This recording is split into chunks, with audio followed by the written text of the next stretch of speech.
Oh boy, hey everybody. It's time for episode 3 of Befriending the Internet. This time I'm playing a game called Crosscode. That is probably one of my top 5 favorite games of all time, which truthfully I could say about all the games that I've played so far on this show. But the other ones I think have gotten the recognition they deserve, and this one hasn't.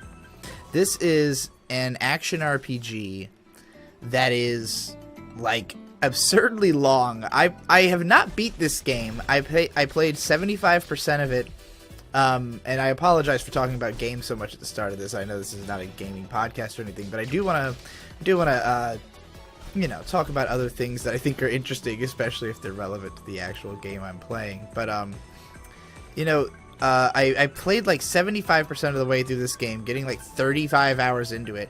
Absolutely adored it.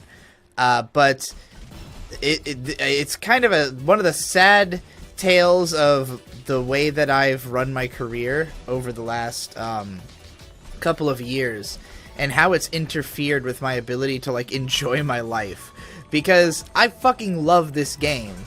And when I started playing it, it was I was doing a show called I Am Games with Tom Oliver, and we were just looking for games to cover, and deciding we tried to play mostly big games, but we were trying to look for indie darlings that we could be the first people to talk about, and this game I literally found out about because the day it came out, it was promoted on the front page of Steam, and it just looked like a game that I would love, so I bought it immediately.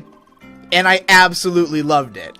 It was the most match made in heaven moment I could possibly imagine. So I start playing this game, and I get really in love with it. I'm really into it. I'm playing the shit out of it. And I was probably playing it for a straight week. Well, the thing is, this game gets pretty difficult.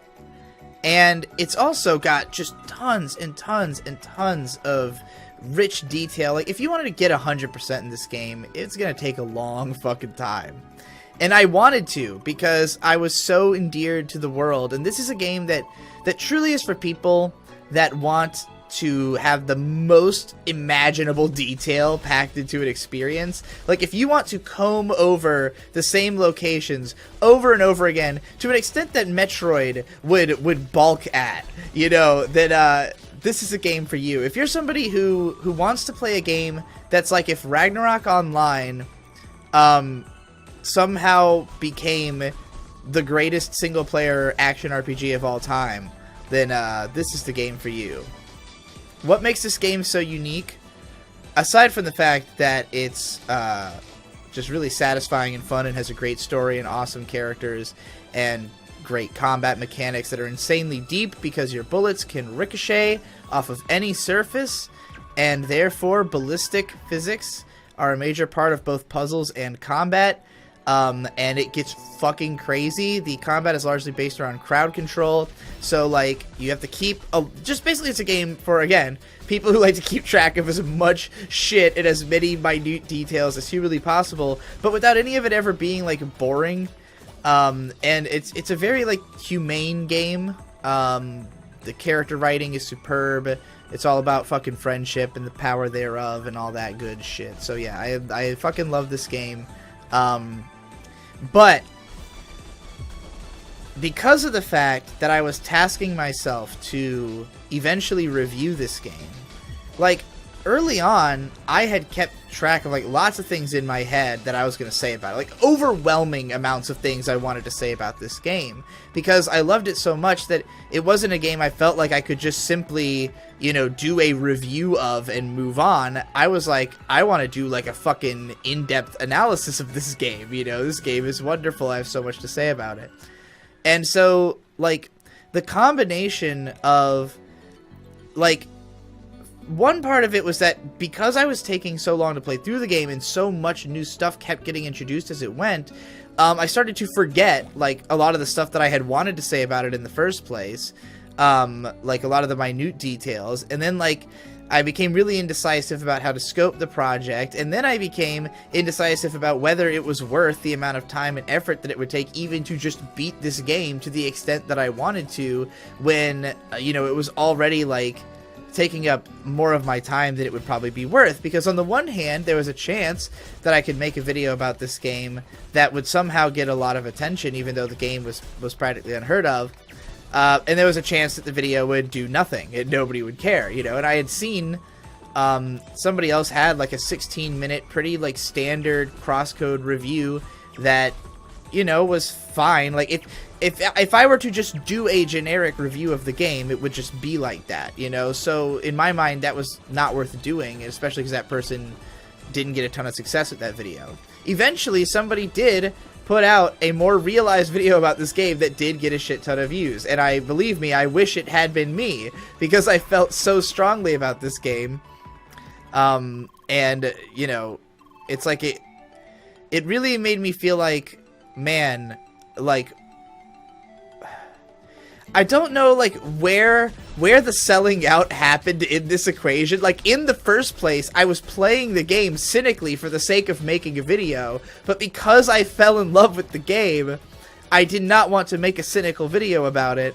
But, like, the way I was running my career was cynical at the time. So, like, because I became cynical about my ability to have a successful crosscode video, I gave up on it, even though it's, you know, something I would have been legitimately passionate about. And I'm sure whatever I did instead, I was not, you know. But, like, it's funny because I kept driving myself away from passion projects because I couldn't logically justify, like, how they would be successful. Even though the stuff that I thought up based on logic, like the stuff that I thought, oh, like, logically this will be popular, so let's make this, that kind of stuff was not popular. It didn't work because, you know, I was just fundamentally misunderstanding what would be interesting about my content. But the reason that was hard for me to understand is that what I find interesting about my content tends to be different from a lot of other people. And when people express to me what they think will make my content interesting, they can't always express it in a way that makes sense to me, you know, or rather, I can't understand what the hell they're saying, you know, whoever you want to cast blame on. But there is miscommunication. We can't understand each other. But, like, you know, I've come to understand better, and through that, I've come to communicate better, and now people have a better sense of what I'm doing. And I've been just extremely happy with the way that these Befriending the Internet videos have gone.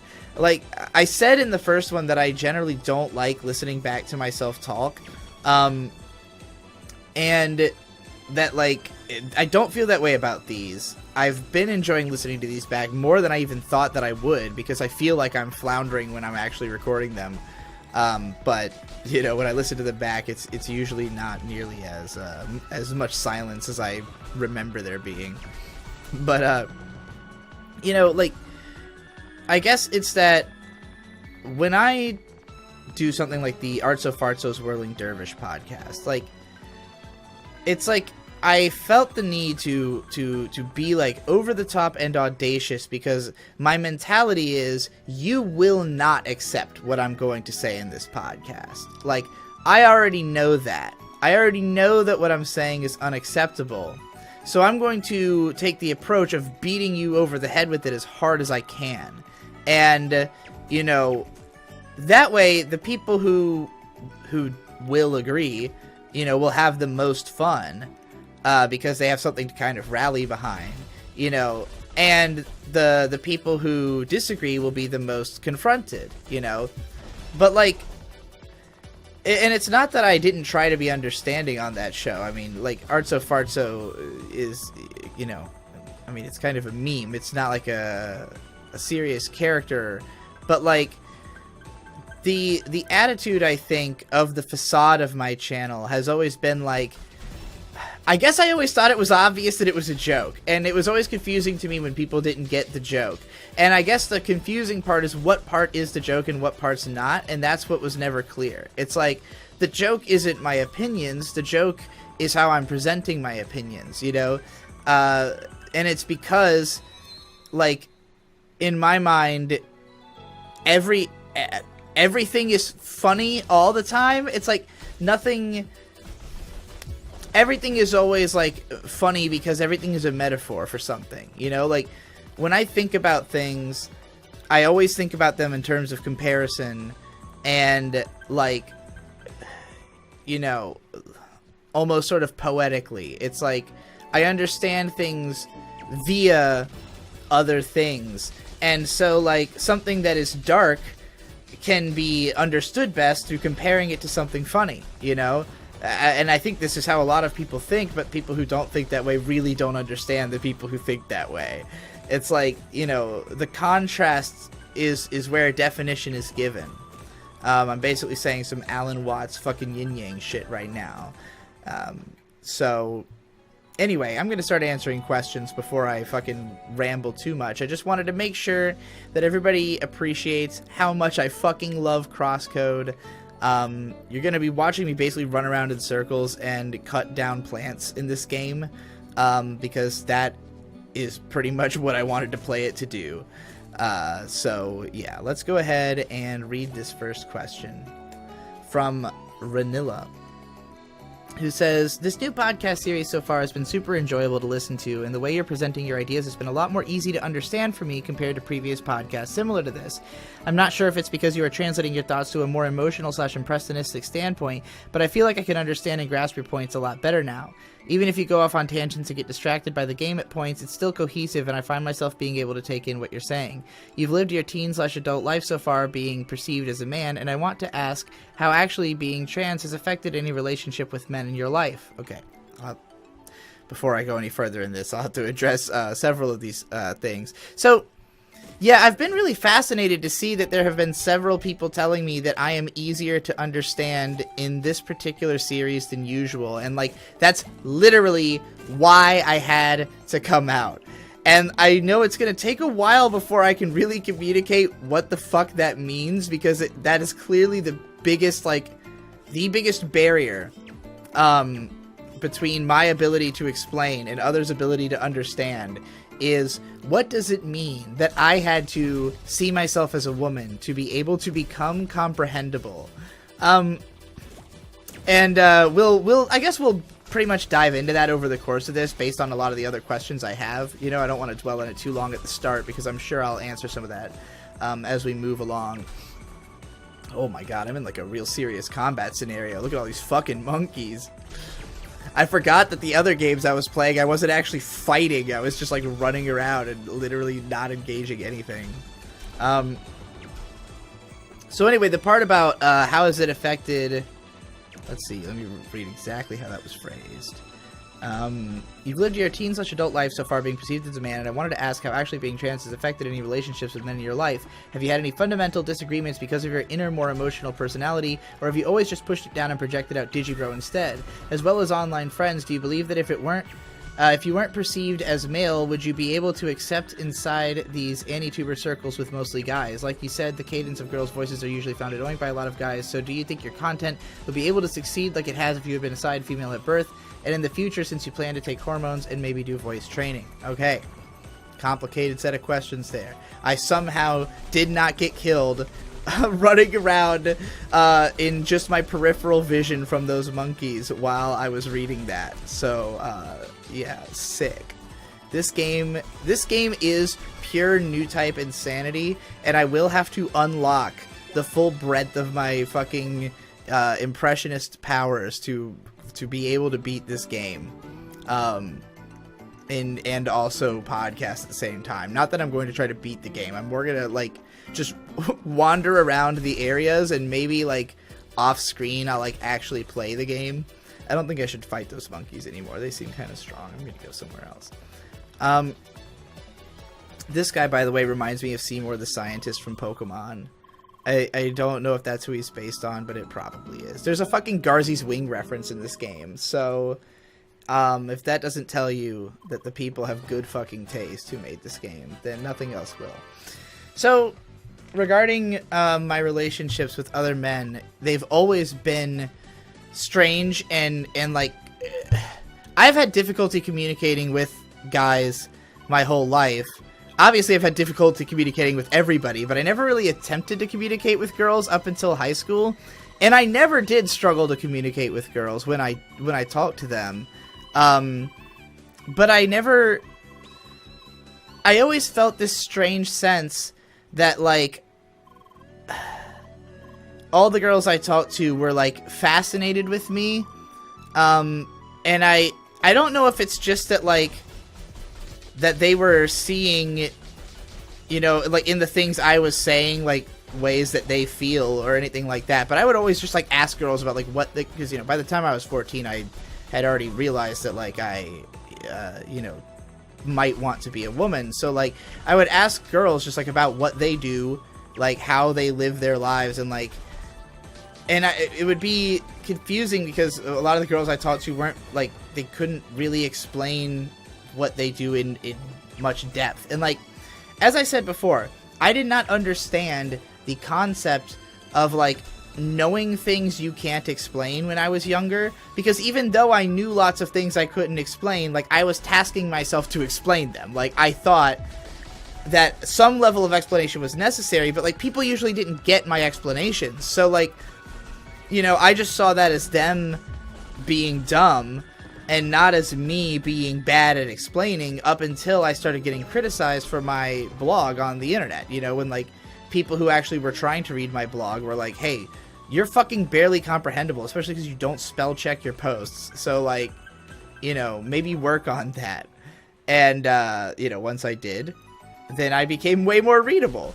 So, like, I kind of came to see, like, that as, like, the way forward for me with communication is, like, okay, my problem is that I am not comprehensible, so I need to be as comprehensible as possible. And, like, I just kept working in that direction literally up until I made the neurotyping chart, out of finally coming to grasp that, like, the way that I've been, you know, living my life is antithetical to the way that I actually think, you know? And, like, having that realization, it was like an oh fuck moment, and then the question became, like, why? Like, what made me choose to do things this way? And the answer is that it was the way that I could, like, navigate around my emotions, because my emotions just tell me you want to be a girl, or you want to be like a motherly figure, you want to be like a social caretaker, but, like, that's not the role that I ever saw myself filling, because I just never imagined that as a possibility for myself, because it was, you know, I never saw myself as a woman who, and women are usually the ones presented with that as a role, you know, like, not to say that I couldn't have been presented that as a man, but it's not likely, you know, and the roles that I thought I could fulfill with the type of intelligence that I have are that, like, I can create art that can communicate with people. But, like, as I, you know, continued making videos, I came to find that initially it was like I became, like, afraid of even attempting to do, like, more artistic, more impressionistic art. Like, after I had failed, like, I wrote a novel when I was 20 that I never finished. Like, I wrote 50,000 words within NaNoWriMo, and then I just, like, abandoned it half, you know, without editing and with, like, parts missing. And, like, I just thought that, like, because my writing was, like, too hard to understand, or that, like, I wasn't good enough at, like, setting details and stuff like that, that, like, oh, I just can't be a writer. You know, like, I didn't have a broad enough understanding of, like, what writing was popular. Like, I hadn't seen enough, like, writing that was similar to mine that was successful to think that my writing could be successful. And so, like, you know, I just kind of was like, okay, well, my writing's not gonna work, my music's not gonna work, you know. But there was, you know, on my anime blog, because I had, like, sort of a support system in that, like, I had other anime bloggers who read my blog who would give me advice. I had improved in that regard, and I had become good at it, you know? And so, like, that was something that I could continue pursuing because I knew the logical path forward in being better at it. Or so I thought. Because again, my mentality was that the key to communicating better is to be more clear, be more precise, be more lexical. But that doesn't work for everybody. And it certainly doesn't work for me. Like, I fucking cannot stand boring lexical videos. Like, you know, I watch tons of analysis videos, but I don't watch, like, a lot of the stuffy ones, you know, like Joseph Anderson type shit. Like, I watch ones that, in my mind, are, like, compressing the impressionistic side of something into logic, like Matthew Matosis, who I think is, like, an extremely impressionistic type of thinker and especially gamer, but who goes to great lengths to figure out, like, how to explain those, you know, more impressionistic, like, takes on the game.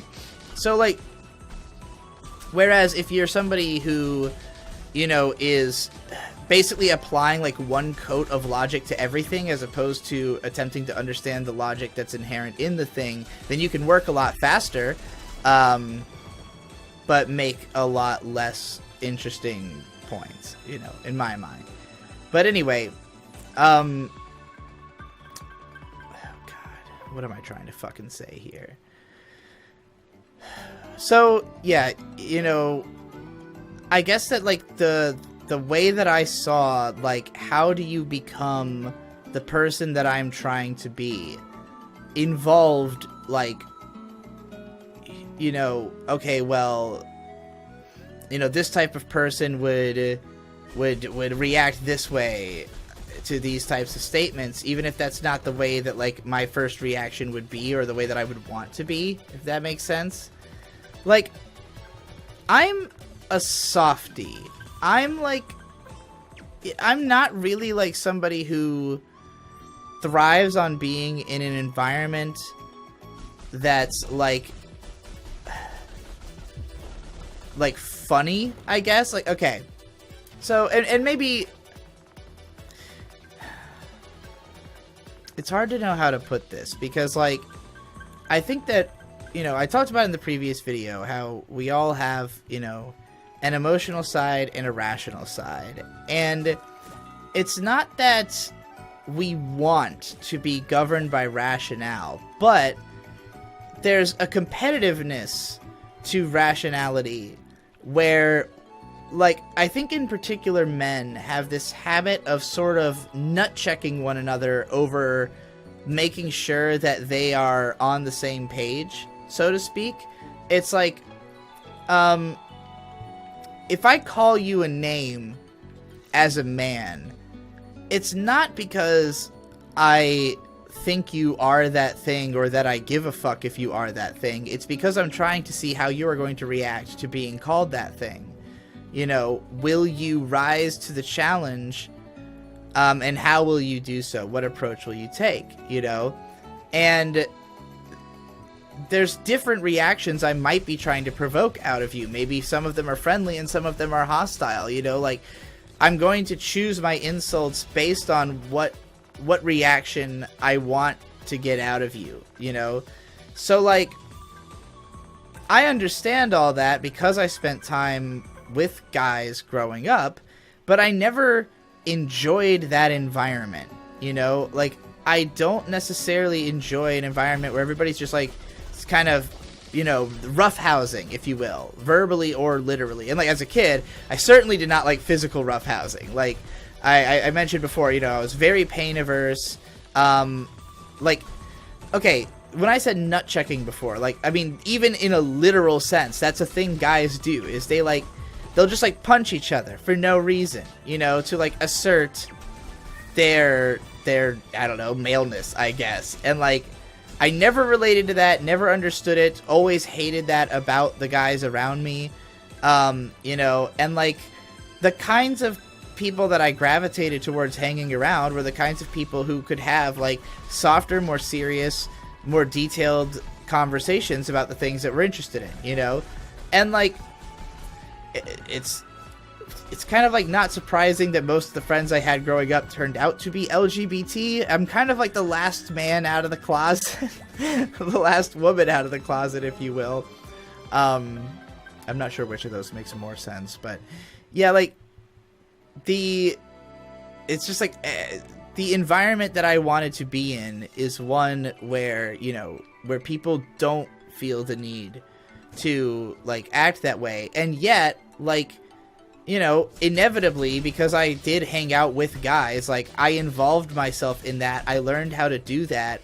But like I always hated myself doing that. Like I hated the person that I felt like I was making myself be. And I think that my friends always like saw this. Like I don't think that they ever expected me to be the way that I was acting. And in fact, I think some of them felt distant from me specifically because they could tell that I you know, I just don't behave true to my intentions. And I really do think a lot of it is just the fear of being perceived as feminine, you know, because like when I was growing up, you know, a lot of the feminine expressions, or at least what I personally codified that way in my own mind, not even that I thought of them that way at the time, just that like what I now retroactively would consider tendencies that like that the reason that I shied away from them is because it's like, oh, that's like, dude, if like guys don't act that way, bro, you know, like that kind of thing. It's like,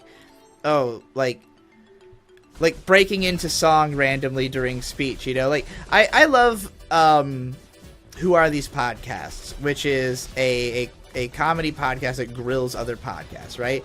And Carl is very much like a very logical thinker who basically grills podcasts on their lack of logical skills, you know? And like obviously he's into comedy, he appreciates like absurdity and all that, but like, you know, he makes fun of things like people getting sing-song in their speech on the show, you know? And it's like, yeah, it is annoying because it makes you less clear and it makes it seem like what you're talking about is less relevant and just obnoxious, you know, chit-chat or whatever, because you're just like emotionally expressing yourself apropos of nothing in a way that's not really comprehensible to most people. Like, why are you singing this? What am I getting out of this other than your, you know, desire to hear your own voice, you know, making these sounds? And like, you know, if again, like if you listen to old Digi Bros, you'll hear like in the beginning that I would sing all the time obnoxiously, and like I mean, particularly from Victor, ripped on for it, you know. So like I sheltered that habit because it's like I got used to people complaining about me singing all the time. I got used to people, you know, complaining about me, you know, making noises or just like, I don't know, trying to be cute, you know, trying to act in a way that to me would seem comforting, you know, that if somebody acted that way toward me, I would be comforted by that. But the people, you know, the particularly guys around me are not comforted by that behavior unless they are, in which case, you know, those are my closest friends, most likely. So it's like, but I really think that when I started working on YouTube, I really lost touch with that side even more and more because of the fact that I had to take such a Spartan approach to my career. Well, not even that I had to, that I chose to. That, like, my thinking was that, like, I always have to be in the work mindset. I always have to be, you know, on the grind, looking for ideas. And the reason I have to always be in the work mindset is that I am so, like, my standard mode is so emotional that it is incapacitating. It's like, if I don't actively task myself to do something, I just sit around and wallow in whatever mood I'm in, you know? And, like, one of the biggest pieces of advice I ever got, that like one of the ones that stuck in my mind the heaviest, was from Ghost Lightning, who said to me, like, you have to stop being controlled by your mood. Because I would always tell him, like, about projects I had ideas for, and he'd be like, okay, go write that project. And I'd be like, oh, well, you know, I'm not in the mood right now, like, I want to do that when I'm in, like, this particular mood. And he's like, you can't, like, you're never going to get anything done that way, you know? And I appreciate that, like, you know, I agree, and I'm glad that I got that advice and that I, you know, became somebody who is capable of doing things. But, like, because of the fact that it is so easy for me to get lost in my mood, it's like, if I don't keep myself in the mindset of, like, you have to work as much as possible, then I won't work enough at all, you know? So it's like, what I've been trying to do my whole career is figure out how I can make my workflow just basically quicker. Like, how can I make it so, like, I don't have to remain in the mindset of need to work all the time in order to get enough work done? How can I put more time into experiencing my feelings? Because experiencing my feelings is what inspires my content, you know? And when I don't experience feelings, my content is uninspired. And, like, it was really hard for me to, like, grasp that. And even another piece of advice that's hung heavy with me for the last couple of years since I heard it was from Econ, who told me, like, basically who was accosting me for working instead of reading. And it was the first time anybody had accosted me for working too much. Literally, like, the opposite of what Ghost Lightning had accosted me for. Because he literally was saying, like, you know, working all the time is not an excuse for not catching up on your reading, which will make your work better. And that was another, like, just as big of a fuck moment, you know? Like, you can't go too far in one direction or the other. That's the whole fucking message of Gurren Lagann. So, you know, so I would say that, like, I think I didn't used to have that much of a problem being fairly open with the people who I was closest to throughout my life. And, like, you know, I'm a very, like, physical person, like, and so I want to be able to, like, you know, touch people, not necessarily inappropriately, but, like, you know, like, I liked having friends who I could, like, physically, you know, encounter. What's a word that's non-sexual for touching somebody? I cannot think of one. But, like, you know, just, like, again, a lot of guys are not comfortable with physical intimacy. That sounds even more sexual. See, that's why I didn't want to go with that. But, like, you know, it's just, like, I had to have the kinds of friends who I could be somewhat, at least, truly, you know, true to my emotions with, in order to be comfortable with them. But, like, I grew distant from those friends through, you know, becoming a workaholic and not really engaging with my own emotions at all, except for in the context of where it could help me with work, you know, where, like, I knew that it would help me with work. And you cannot know every time. Like, you cannot predict what's going to give you an emotional experience. And that's why, like, I really tried to find ways to not limit myself to anime, because I have just as many emotional experiences listening to music or reading books or, you know, whatever else I consume that I love. But, like, people didn't tend, like, I don't know. It's hard for me to share my experiences in a medium where I am not as much of an authority, because a lot of, and not to say that I'm an authority on anime, but that, like, I know a lot of shit about it, you know? And it was hard for me to like, figure out how to adapt my writing style, which is largely based around the fact that I have so much knowledge, and, like, you know, adapt that to another medium without seeming like I'm, you know, presupposing things about that medium that might not be true because I lack the experience, you know?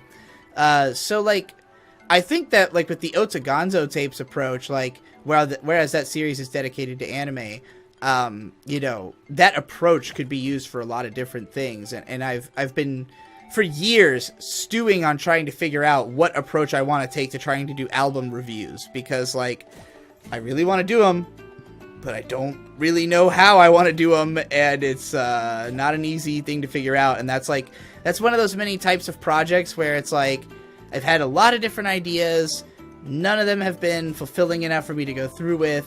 And, like, there's a bunch of, like, album review projects that have just, like, sat on the back burner throughout my career. And I don't tell anybody about these things because I'm always terrified that if I say too much about a project, it won't get done. But, you know, who cares if it didn't get done in the first place? That's what all this open communication's all about, you know? So, I definitely think that it's, you know, it's strange because I feel like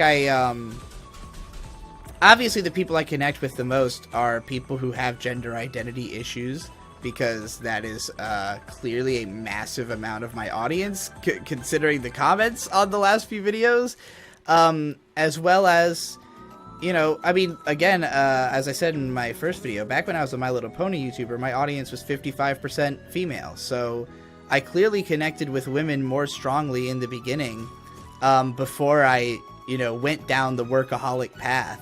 But I definitely think that, you know, my ability to connect with May had a lot to do with, like, both of us being in a position where we were, like, you know, like, what we connected over, I think, is this, like, mutual feeling of, like, having excluded some part of ourselves that we knew the other person would understand and, like, be able to sort of, like, help to set loose, you know? And, I think that when our relationship started, I at least was, like, very confident that, like, that kind of drift was going to happen. That, like, that the things that we admired about one another, we would discover in ourselves, you know? And I think that because of the fact that, like, May wanted to be a YouTuber, and, like, I had, like, my kind of prescribed path of, like, here's what I did, or here's, like, what I think works on YouTube right now, so, like, you know, here's the techniques I would advise you to use. And, like, when like, it didn't immediately click with her, like, you know, after doing it for a few months, it was like, okay, you know, maybe I can't do this, was kind of her mentality. But, like, now in more recent times, you know, because she's continued working with me over the years, it's like eventually she figured out a way that was completely her own, you know, like her own way of doing it that diverges from mine but makes its own kind of sense. And, like, now that she's feeling confident about herself as a creator, it's like we're back to, you know, or not even back to, but, like, farther along than where we were when, like, we first had this conception of, like, you know, this ability of like, drawing something out of one another that we were looking for in ourselves, you know? If that makes sense. I think I said that backwards, but whatever. Ugh, I think I need to go back. I think these enemies are getting, like, higher level than I'm fucking getting my ass kicked. Well, alright. Let's move on to the next question, I guess. This one's from Allied Tadpole, who says, at 50/50, you talk about changing how you let things out so you feel better. I wanted to know how you did this. I would like to temper my aggressiveness and let my emotions to try it, but I don't know what I should do in the first place to accomplish these things. I have a very hard time showing emotions like crying, and instead I just feel gray. An example would be that I just finished watching Gurren Lagann, and it was the first time that I had shed any tears for, I think, a year, and I only shed 2 tears before stopping, even though I wanted more to come. Yeah, it seemed like a lot of you guys connected with me on the not only difficulty crying, but the existential dread over the difficulty crying.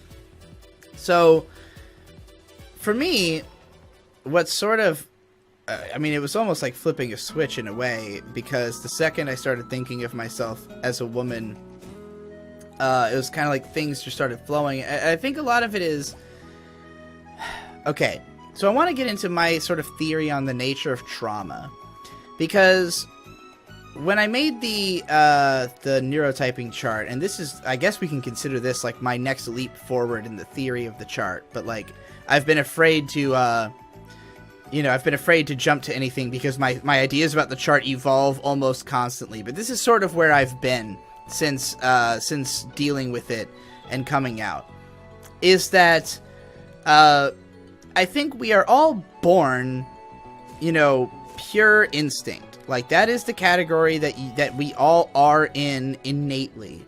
we move into other categories. And it might be that we are more like predisposed to being like, if you are somebody who is like really good at logic, like your brain is wired in a way that logic is its specialty, then like you will drift into the logical categories more quickly. But I think that if you are, you know, like most people could maintain pure instinct their whole lives, like as like, even if you were more lexical than the people around you, if you were in, say, like a tribal society, everybody's living pretty close to pure instinct, particularly by like modern standards, you know? So, and I think that's pretty much ideal. Like, I think as a human being, you want to be operating on pure instinct, because that is when you enter the flow state. A flow state is when what you are doing just barely exceeds the height of like what you consider to be your abilities, and therefore you have to push yourself harder than you thought you could go in order to accomplish it, you know? And I think that we can enter the flow state pretty much just by putting yourself in the right mindset. It's like, let's say that I want to make a big fucking list, because I love making lists. And I have a list idea that I know will take like hours of mindless grinding to put this list together. And there's no way that I could justify working on it for 2 days, right? So I don't really have a concept of how long this list actually will take to make. I just know that I need it done as fast as fucking possible. And so I will go into a state of mind where I literally am just working on this list and not even really thinking, you know, like just doing this thing in a fugue state until it is done, because it's the only thing that I'm worried about that's on my mind, you know? And I think that in order to operate on pure instinct, that has to be the case. It has to be that whatever you're doing is the only thing you're worried about and on your mind. Now, if you're out in a public place and you're not worried about anything except for what you're doing, and it's the only thing that's on your mind, you've probably never been traumatized before. You've probably never had a deep distrust in humanity sown within you that makes it difficult for you to believe that you are not going to get randomly fucked over for no reason. And that is the fear of a falling blade, as I call it. The fear that I had when I was in middle school that literally razor blades would fall from the sky and cut my wrists. That was my level of expectation about how the world was going to treat me. And when I read The Stranger by Albert Camus, I understood what that feeling was. Because in that book, it is the fear of the guillotine. It is the fear of, you know, of society executing you for reasons you do not understand. That is what that book's about. And that is like the most relatable feeling in the world to me. My dad read that book and told me that he didn't get it at all. He didn't connect to the character at all, which is really funny to me because my dad is a lot more traumatized than I am. However, I don't think my dad internalized that trauma until he was older, because of the fact that he literally had it so bad from so young that he never knew how bad he had it. Which is a unique property only usually had by, like, you know, heroes of, like, 70s anime, you know, like Nobody's Boy Remy or something, like Tiny Tim, like, he's literally, like, you know, the, like, crippled orphan who, nonetheless, has the most heart out of anybody, you know? Just because, like, things have been so bad for so long that he didn't know they could be good, you know? And, that's how I see my dad, just based on what his early childhood was. A lot of which he didn't really know even how bad it was until he found out, you know, from talking to family in more recent years. So, like, you know, I consider that to lead to something like an arrested emotional development, which can be a good or a bad thing for different people, because, like, in my dad's case, I think it was just, like, sheer naivety that got him through a lot of life. Is, like, he just didn't see a reason not to trust people, because he started from a place of things being poor at home, and so anything good that came into his life came from somebody outside, you know, outside the home, outside the self. And so for him, the outsiders are an inviting prospect, you know. For my mom, who, you know, also had a not the best home life, but she did have a lot of siblings and some level of connection to them. She has more connection to, like, cliques, like her chosen group of friends, the idea of, like, you know, people who are like-minded and into the same things, because, like, those are the people who she got those kinds of, you know, connections out of. And for me growing up, like, it's funny because my parents did a great job of raising me emotionally, but, like, I did not, like, understand what, like, the problem was with me communicating with other people. Like, I just couldn't figure out, like, what was going wrong, you know? And I think that, I don't know, maybe my parents could have solved it, and I sure think they were trying, but, like, I just think that, you know, my inability to communicate with them led to them not knowing how to fix the issue for me, you know? So it's like, it's an issue that compounds on itself. It's like, the less you're able to explain yourself, the less anybody can help you understand yourself, and therefore you just go on not understanding yourself until something comes along that cracks through, you know? And, like, for me, that would have been, like, Evangelion as the first thing that really cracked through and made me understand what was going on. And it's literally the scene in End of Eva. Somebody mentioned that, somebody mentioned this scene in the comments of one of the other videos, saying it sounded like I was describing this scene. That's because this scene had, like, the most impact on me of anything ever. But it's the scene in the last two episodes where they're describing the fact that, you know, the Shinji that exists in Shinji's mind is a fundamentally different person from the Shinji that exists in Asuka's mind, and so on. And, like, once I got that, it was like, oh, like, now I get it. Nobody understands me because, like, they have a completely different conception of me based on how they've experienced me, you know? Like, they are not seeing the things I'm saying the way that I'm seeing the things I'm saying. And once I got that, it was like, okay, well, like, the only way we're going to figure out how to get people to explain myself to me is to, experiment, you know? Like, let's say all the most outlandish things and see what, like, all the weirdest shit that's going on in my brain, let's say it out loud and see if somebody else is thinking the same shit, and then maybe that person can help me, you know? And so I think that lateral thinking, as I described it in that video, is largely the result of the traumas you experience throughout your life, because they complicate your thinking. They cause you to be less capable of acting on instinct because you are concerned about more shit at the same time, you know?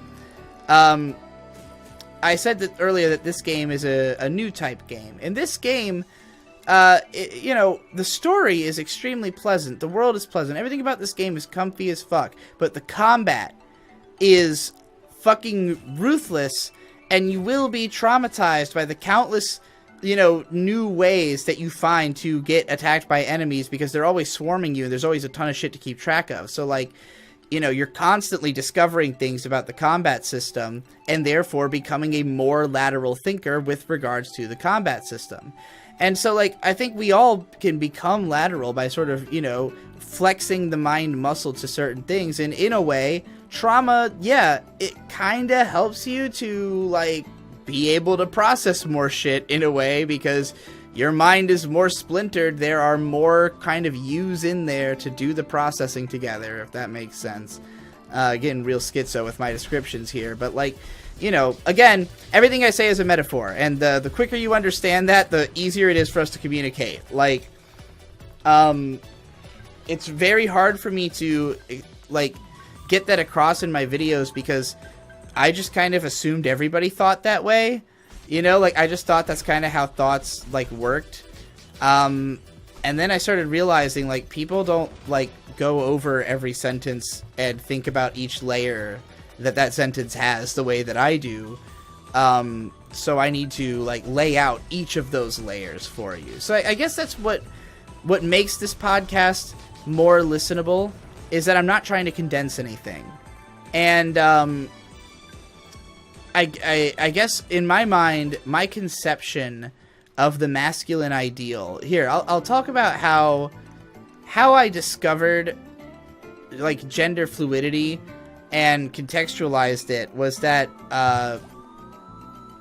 you know, I talked before about how me and May kind of had a bit of a manic episode in, like 2 years ago, almost, where, it was basically as a result of me having watched the video You Are Too by CGP Grey, in which he essentially posits that the left and right brain, and he's, you know, using those as loose terms, are essentially two different entities, but only one of them can speak, whereas the other formulates ideas. And for me, it was easiest to compartmentalize this as the male and the female brain, because of the fact that the emotional one is the feminine side of myself. Like, it's a part of me that I recognize as female. And the approach that I had taken towards trying to be masculine was that of being hyperlexical. Like, I basically viewed emotionality as feminine and lexicality as maleness, and that's why I kind of described maleness the way I did in episode 1, where I said it was like a soldier, a gun, you know, a boy is a gun.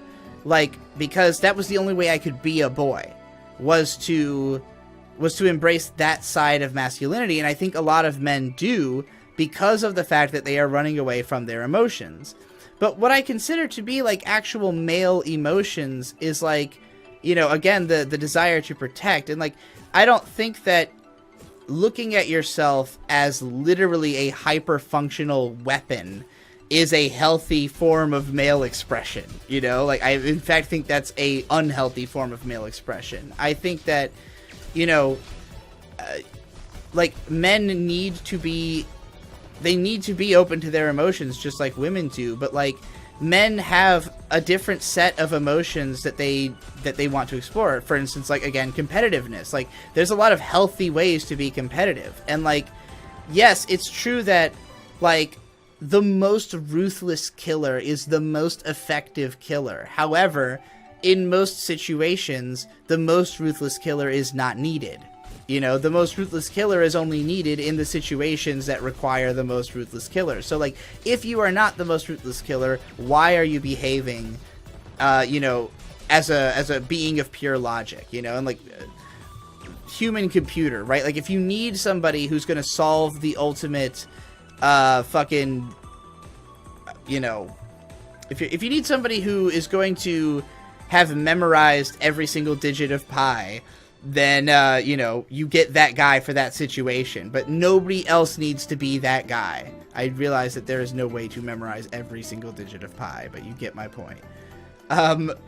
So, yeah, like, I don't even remember what the fuck question I'm answering anymore. I think I made my point already. Sometimes I will finish talking, and I'll think back, and I'm like, I legitimately can't remember if there was something I still had to say or if I have completed my point. So I'm just going to assume I've completed my point. And if I haven't, I'll find out when I watch it back and I can stow it away for next time. Alright. Oh, yeah. Changing how you let things out so you feel better. That's what I'm supposed to be talking about. Yeah, I guess it's like, if you are somebody who feels like you are, like when you get emotional, that like you are overly aggressive. It's like you can channel the feelings of aggression into a non-aggressive expression that still is satisfying to those feelings. Like, you know, again, to be sportsmanlike, right? Like, everybody who's playing the sport wants to win, and inside they feel like, fuck you, I'm going to fucking kill you, I'm going to destroy you, you know, like, your team sucks dick and I will make you dead. Like, those are the internal, like, animalistic feelings, but there is no reason that you have to say any of that. You know, you don't have to put those things forward in order to compete. So it's like, as long as you know, as long as you're fulfilling those emotions by competing, you know, you don't have to verbalize the internal feelings that are, you know, behind that competitiveness. Because those feelings are, like, the exact verbiage of them is not real. You know, like, your feeling of, like, fuck you, cocksucker, like, that's just the most cathartic way that you know to express the feeling. But you don't need to express it that way, you know? You can feel that feeling, and even if you express it internally, because it is what you have internalized as the most satisfying way to express something, you know, you don't have to externalize it. So, I guess that would be my advice, is like, you know, whatever feelings you do have, figure out how you can express them in a way that, like, you still satisfy the emotions, but it doesn't have to be, you know, it doesn't have to be something that puts other people or yourself off, you know? So, yeah, I guess that answers that. Alright. I can't believe I keep, like, stumbling into new areas I haven't been to, because it feels like I'm going around in circles, but then all of a sudden I'll be like, I have not seen this lake yet, so I'm clearly still finding new shit. Alright, Mr. Sabotage CV says, what you said about identifying with the mask at 1:34:20 really hits home for me. I can't really explain why either, but it makes me want to cry. You talked about it earlier in the episode, but I'm the kind of person who rarely cries. Twice a year, maybe. I've also made a list of all the anime that have made me cry because I do feel like it's a big deal. I've lived a large portion of my life trying to be the person that adults told me I had the capability of being when I was very young. It's why I'm so afraid of trying at anything, but it also means I'm so removed from who I really am that I don't know what that means anymore. I don't get angry, I don't get sad, I don't get excited, I don't feel much of anything. Now that I'm older, I've adapted this kind of Zen Buddha-like attitude to act as the cause for it, but I don't think that's really the case. I don't know what is the case either. It's like it's buried so deep down there I can't see it, or it's like a mountain right in front of my face, such that I can't comprehend its scope. It makes much of my waking life feel like a dream, and the cathartic dreams I have but struggle to remember my actual life. This is vague, but I think that's because I've been struggling to lexically define this thing for a long time, or maybe I've been preventing myself from doing so, as it would destroy the very thing I've convinced myself I am. How do you go about removing the mask when you don't even know what lies beneath, when you've been pretending for so long because that's the only way you know how to survive in society? Okay. So, the biggest discovery for me, and the reason I keep insisting on the neurotyping chart and that emotional intelligence is what made me understand, is that I couldn't embrace my emotions because I couldn't justify them. My feeling was like, I don't know why I feel this way. There's no logical justification for why I feel this way. So it doesn't make sense for me to feel this way. So therefore, you know, like, these feelings are just like, you know, they're just born out of, like, I don't know, confusion about society or whatever, you know, like, they're not based in anything actionable or logical. They're just based in the fact that, like, society, you know, made your mind weird, you know?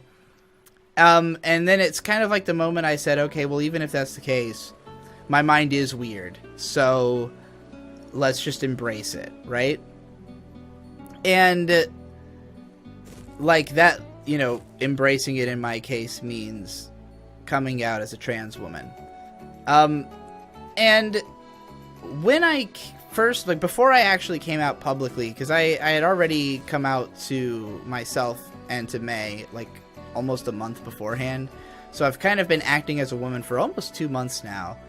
Because I've been out for about a month, I think. I don't remember exactly when I came out, but it was around this time last month.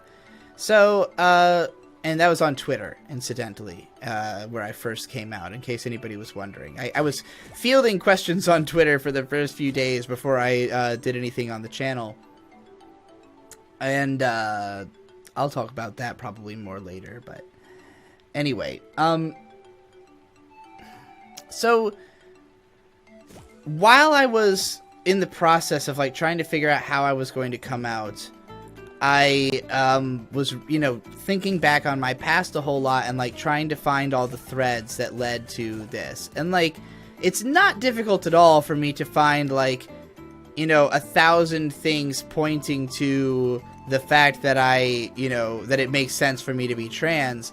But, like, it was just kind of, like, not being able to understand what was the inciting incident. Like, what caused these feelings? I don't understand what was the root. And I had listened back to the Mars Volta's Francis the Mute, which has been my favorite album pretty much. I mean, it hasn't been consistently my favorite album, but it's been one of my favorite albums since I first heard it. It pretty much, like, got me into music in a big way as a way of, you know, understanding, I guess, and like, my interest in music as, like, a core medium of choice began with discovering that album. So, you know, I was re-listening to it, and it became, like, more evident to me than ever what the album is about, which is about trying to discover the source of why you have this inner trauma. And in particular, it's about a person who never knew who their father was, like, trying to track them down and, like, unravel the mystery of their birth and their upbringing, you know, and, like, why, you know, all the things, all the traumas that face both their mother and themselves, like, you know. And, I mean, it's extremely impressionistic and difficult to fucking parse, so, like, I can't be too direct in, like, interpreting it, but there's a lot of lyrics and messaging in the song that, like, for instance, in the would-be opening track that was not actually on the album release, but I've now heard it, the title track, Francis the Mute, has the lyric, "This never happened, but I saw you crawl into a bed of broken mirrors." And this is a metaphor for burying trauma, of, like, you know, convincing yourself that something never happened, literally forgetting it happened. And the way that you forget it happened is by fracturing your identity, by crawling into a bed of broken mirrors. Your reflection is now scattered. It's now a bunch of different, you know, personas, if you will. At least it's how I interpret the song. I don't know if it's about MPD or anything like that, but, like, you know, so, like, throughout the lyrics, it's talking about, like, this attempt to get back to the origin that never quite makes it. Like, in the end, he feels just as intensely as at the start, but having searched through this whole labyrinth and put together all these pieces, there is no concrete answer.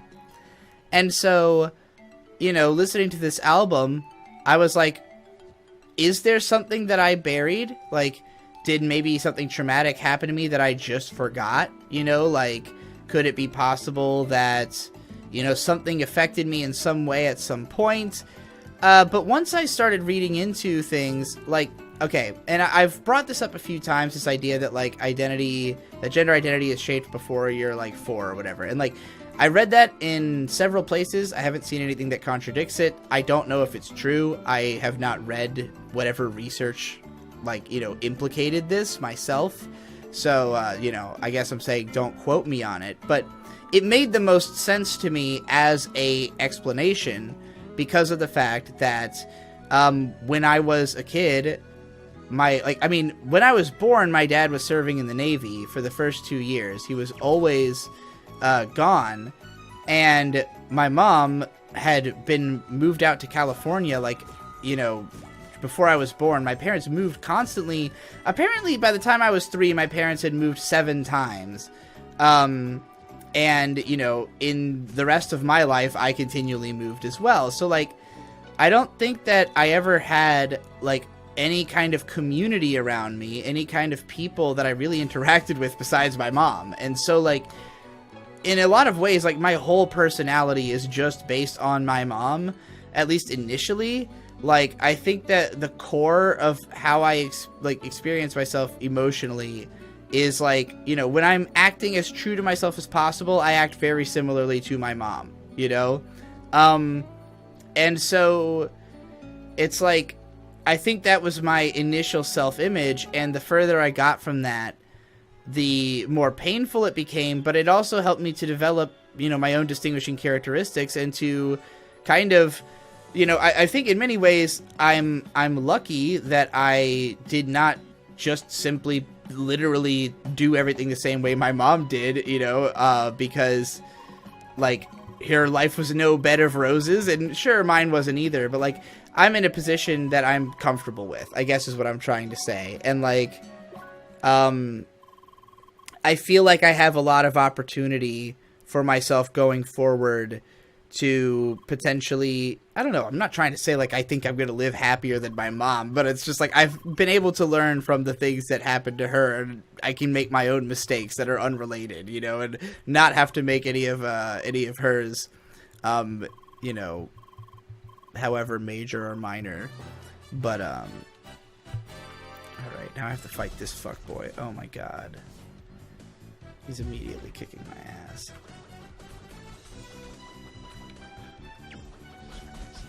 Fuck. Well, I got my ass beat. I don't remember if I have to win this.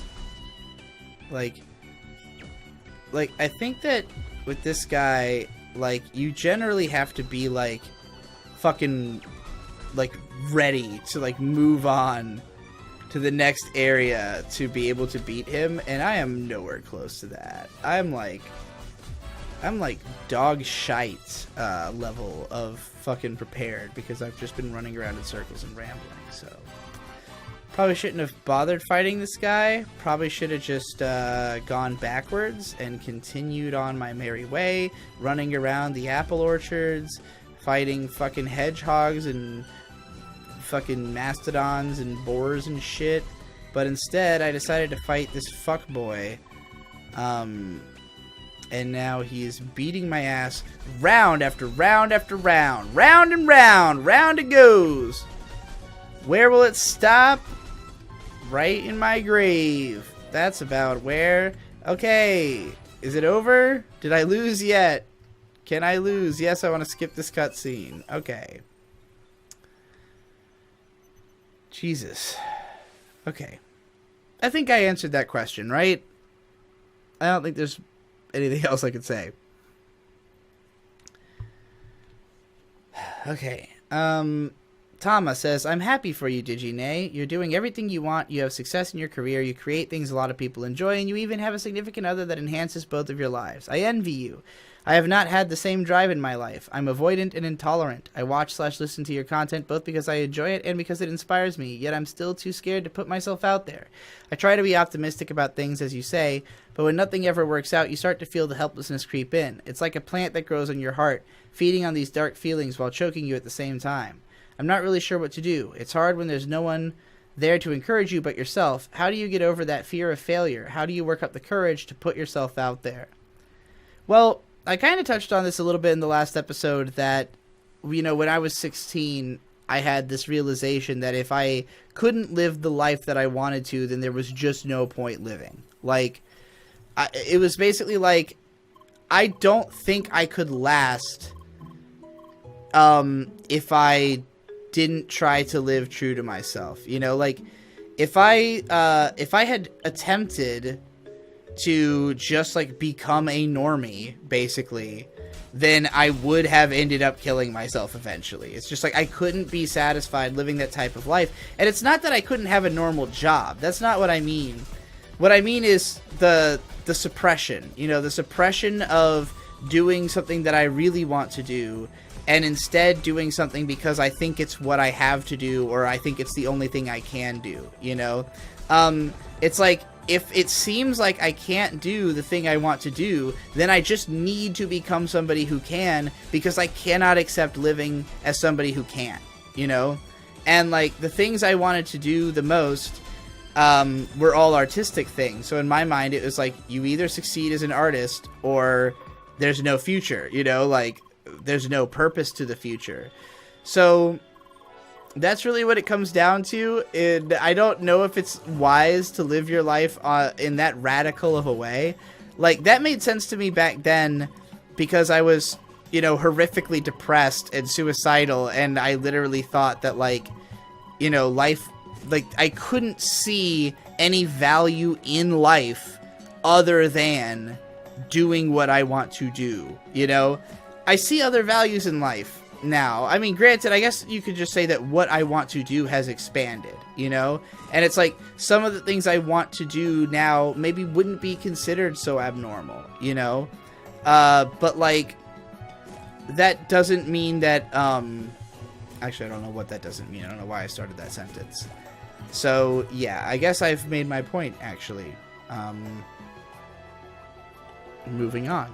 Jordan Woods, this is going to be an interesting one. I only clipped a part of this comment, but I think this will be interesting to address. So Jordan Woods says, I'll explain how I'm here again now, but I guess I just want you to address your feelings about the N-word and black people now, to offer an apology, even though I'm sure you'll say you have nothing to apologize for.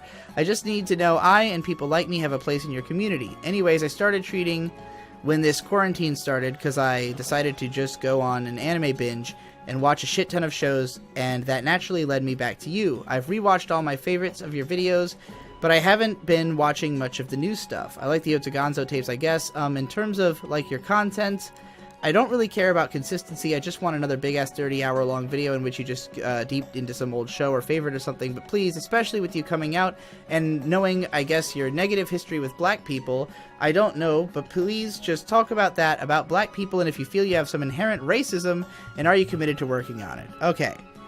So first of all, if I've ever offended you through my use of any words, I do apologize.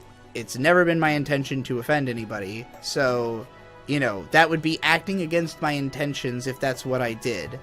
But what I need you to understand is that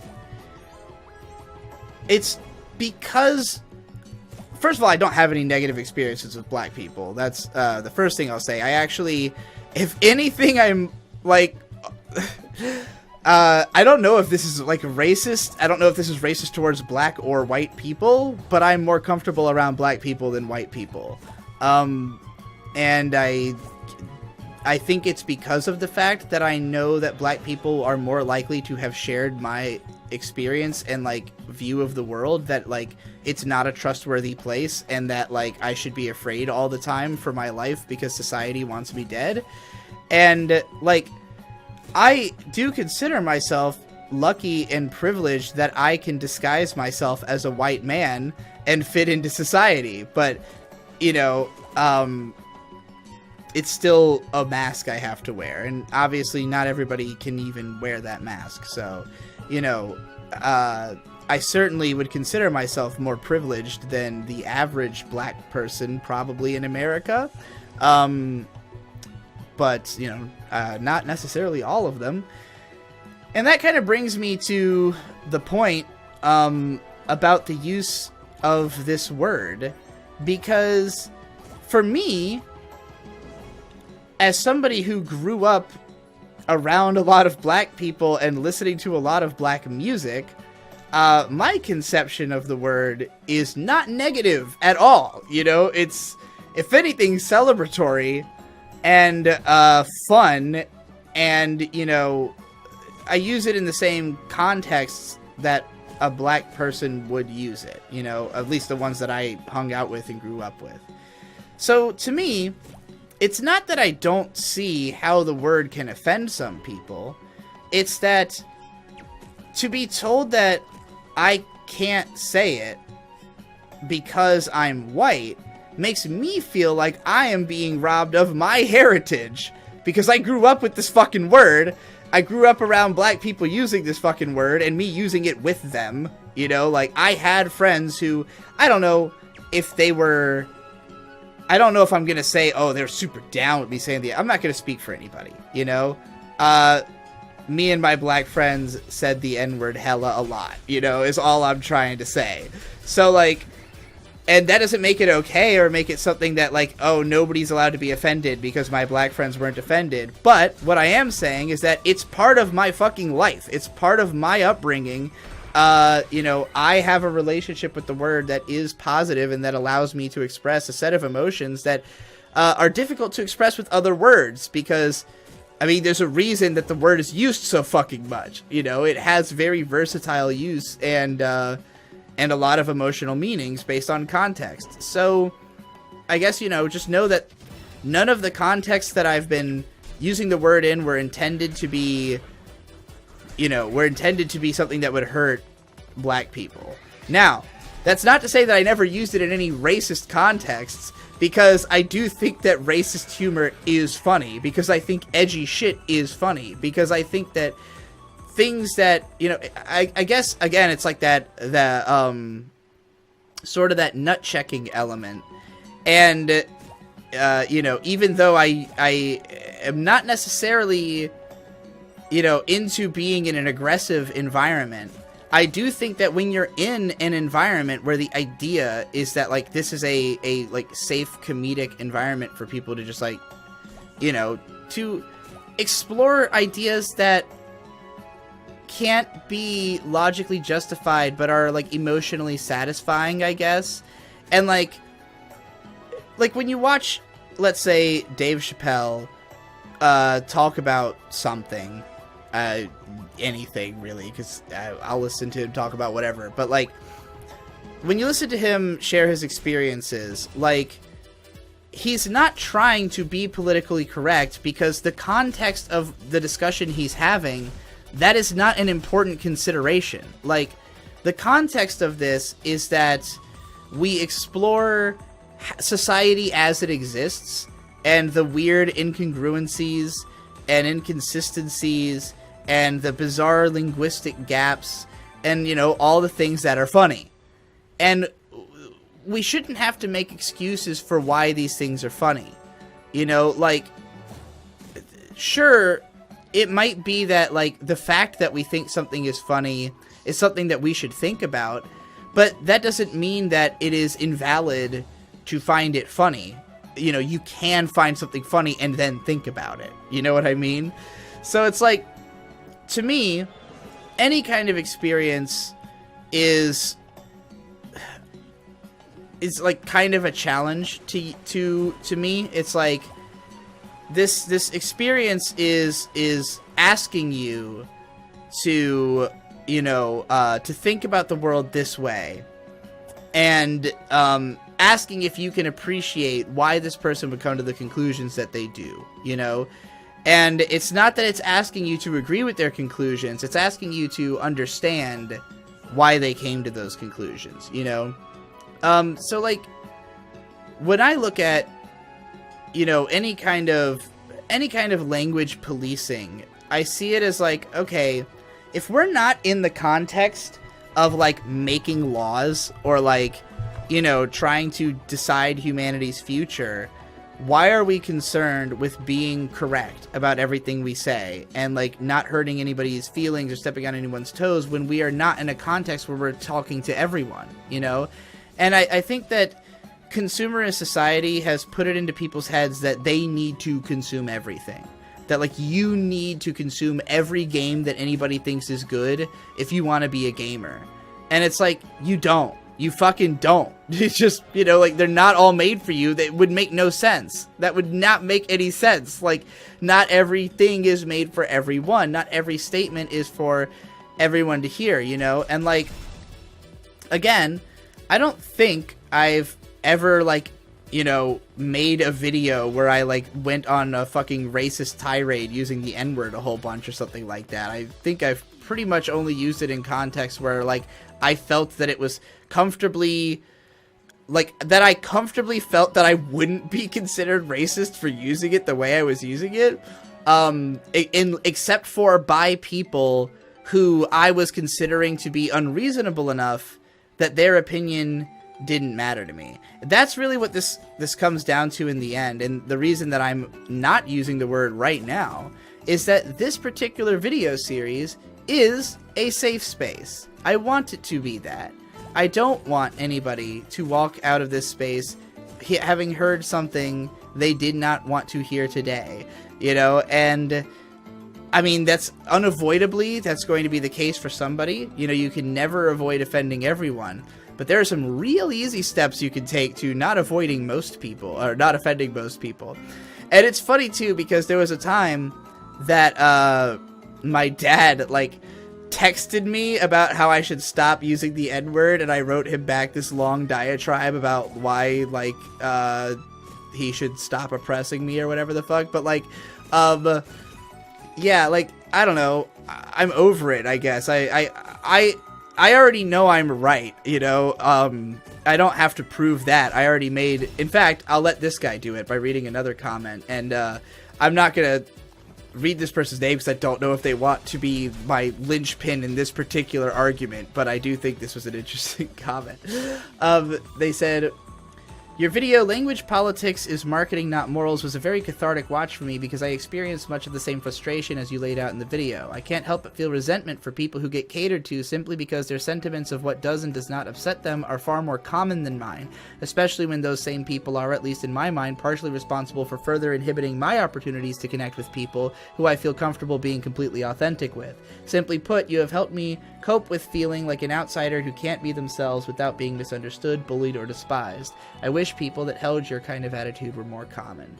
And yeah, I mean, I don't want to be the guy who's like literally saying, like, put my feelings above yours. What about me? What about my feelings? But I mean, it do be that way. Like, at least think about it, you know, like, you know, again, I don't think I'm not going to try to say that I wasn't, like, more privileged than most people, just in the fact that I have parents who really care about me, and who really, like, busted their ass to take care of me, and, like, most people don't have that. So I kind of look at it as, like, I had the ultimate golden ticket that you can have. I mean, you could have a lot better, obviously. You could have rich parents, or a more elaborate family, or connections, but, like, you know, I got the bare essentials, at least. I got enough materials to come out the other side better than, you know, better than the people who passed me the baton, I guess. So, you know, I'm not going to sit here and have a pity party for myself any longer. Anyway, what is this comment? Okay. "Hey, Digi, I've always related to your patterns of thought, but it wasn't until Lateralis that I realized how much I think in that similar lateral style, which is likely why I'm still around. But what I don't relate to is participation online as a relationship. The parasocial nature is never far from my mind. Why would you care what I have to say? I actually prefer the one-to-one relationships that you, I believe, described as causing you discomfort during a certain point in your life. By comparison, commenting gives me anxiety. I don't have a ton of those relationships, but they're what I actually want. For the same reason I like listening to you just talk for a while. I enjoy hearing someone introspect deeply, and I relate to your thinking to a point that it hardly matters what you talk about. Not to say I always reach the same conclusions, but I always enjoy the analysis. Anyway, I comment because you explicitly said you read them. This content is good. Analysis content is good." Okay, this is interesting, because I most prefer offline one-to-one interactions. I consider, like, you know, most of the meaningful interactions I have to be that way, and, like, there's a reason I love doing podcasts with, like, people who come over to my house, because, like, being, like, totally immersed in, like, this person's, like, mannerisms and who they are, and, like, having that understanding of them from, like, being next to them, and then channeling that into the way I approach talking to them in the podcast, leads to, like, the most interesting content in my mind. You know, like, the most unique conversations that I get to have with people. So, like, I definitely would say that one-to-one interaction is the best, but it's also the most difficult because, like, if you want to have I guess I would say there's high-level and low-level interactions, right? And, like, if you and I are having a conversation about how to fix my computer, I would consider that, for me, a low-level interaction, because I'm not really interested in how to fix my computer, except in the fact that I have to know it in order to accomplish the task, But there's nothing, like, that I'm going to remember about this conversation or, carry with me unless, somehow something sticks out in it. But, like, a high-level conversation would be where me and this other person are exploring, like, brand new ideas to each of us and, like, on the fly, like, redefining our own worldviews, and I mean, that's what I do when I'm doing a podcast like this, even by myself, even, without a conversation partner, although I do consider this to be a collaborative effort between me and all of you commenters, particularly since I'm, like, answering questions for the entire show after the first episode, but yeah, like, it's a matter of, like, the feeling that, like, ooh, this conversation is, like, helping me make progress in my life or as a human, or, like, understand you and I better and our relationship, or what we can get out of interacting with each other, like, those are the things that I find most interesting in an interaction, So, like, the only way you get to have a high-level interaction is if you can bypass all of the low-level interaction that would occur if you don't really understand each other well. It's like if you don't have any of the same, like, common meeting points, then it's like the only meeting points you can have are very broad and general. So it's like, for instance, like, one time I went on the Drunken Peasants podcast just because I don't even remember why they invited me, but, I just did it for the sake of it. And they seemed to appreciate having me as a guest and had invited me to come back. But I had really gotten nothing out of it, because just the conversations they were having, I was capable of participating in. But for me, they were not conversations I was interested in having. Like, I just don't care. And, like, I don't, like, I don't understand the personality of the show well enough, or, like, really connect with the co-host well enough, because we don't have enough common interests for me to have what for me would be a high-level conversation. Whereas if I talk to Econ or Don Jolly, like in the podcast I did with them, then I'm going to have a very high-level conversation about whatever topic it is, because we're very much on the same page. We come from similar backgrounds, we have similar worldviews, similar projected outcomes from, like, what we expect of things that happen, So, like, yeah, like, I guess that whereas those kind of high-level conversations are the best, and they are best had in real life because there is so much more information to read off of, they also are the least common in real life, because it's so hard to, surround yourself with people who you can have high-level conversation with, unless, like, you would just enjoy the level of conversation you're, like, when I say high-level, I just mean, like, for you. Not that, like, it's, like, this hyper-intellectual conversation, but, like, high level of personal, emotional investment is what I mean to say. So, if you struggle to find high-level interactions in your everyday life, then you will look for them on the internet. And what I love about the internet is that and particularly about this format of comment and response, is that it gives you time to fully think about what you're trying to say and how you want to respond. And, like, so somebody had asked why I don't do this show as a live stream, because then I would have a more active back and forth with the chatters. But, like, if I was doing a live stream on this channel to the same scope of audience that I am, by talking to the commenters, there were 450 or so comments on episode 1, right? So that's 450 unique perspectives that, if they were all watching me in a chat, would all be competing for my time, because I only can read as many messages as I can in the span of this of this thing. And so, like, while it's not impossible for people to ask me more fleshed out questions and for us to have a back and forth, this format, like, people are writing several page long comments that are, like, deep and involved, and I'm giving hour-long answers that then get responses that I can then respond to. So it's like, at this level, every interaction we have is as high level as it can get, because we're taking the time to prune out all the low-level elements of the conversation, or they're being incorporated into a full package. Like, generally, if you write a full paragraph, I have enough sense of your perspective, even if just from your writing style, to understand how I'm supposed to answer this question, you know?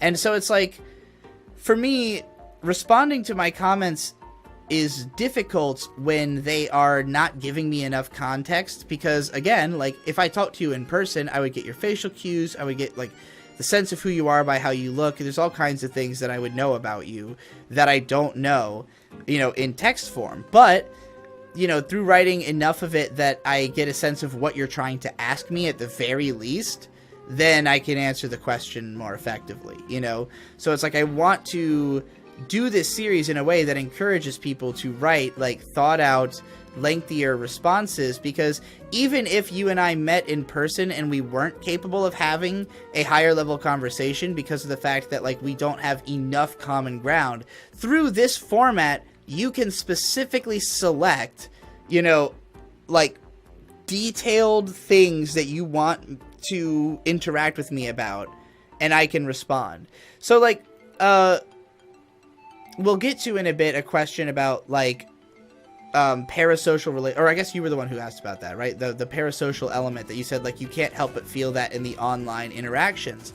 And I think that it's really unfortunate that we've put ourselves into this position where there is this parasociality to relationships, and it's because of fame and, like, the preservation of image. I think it's that, like, when you are somebody who is popular, then it's like you really can't justify spending a whole ton of time responding to a whole ton of people.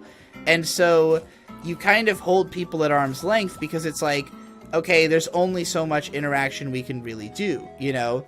But, like, for me, like, a series like this is not parasocial, it's a constructive relationship. It's like, there are goals for both parties involved in it, you know? Like, you write to try to make me understand something, or to try to, you know, create a question that I can then use to expand your understanding with my answer, you know? Like, it's a cooperative task that we're doing together, not simply, you know, you listening to me and then, you know, feeling like, oh wow, like, I want to be friends with Digibro. It's like, well, in the limited capacity that we are capable, we can be friends, you know? But, like, these are parameters through which I can be friends with an amount of people that is manageable for me. It's like, okay, I have my Discord, which was patrons only. It is now free, but it's invite only. I'm not going to be, like, handing out shit tons of invites, but if you are a, you know, lonely trans person who needs somebody to talk to, I probably reached out to you in the comments already, and invited you to DM me on Twitter, and I will shoot you a link.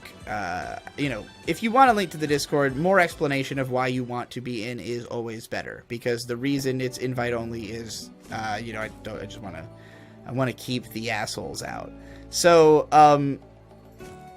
you know, but otherwise, like, on my Discord, like, there's a certain amount of interaction I can get away with, a certain amount of, like, loose flowing interaction, but I can't fit a ton of it into my day, and I can't address a ton of people at the same time, you know? It's kind of like more, for me, Discord is more incidental. It's like, we happen to both be online in this place at this time, so let's have a conversation, you know?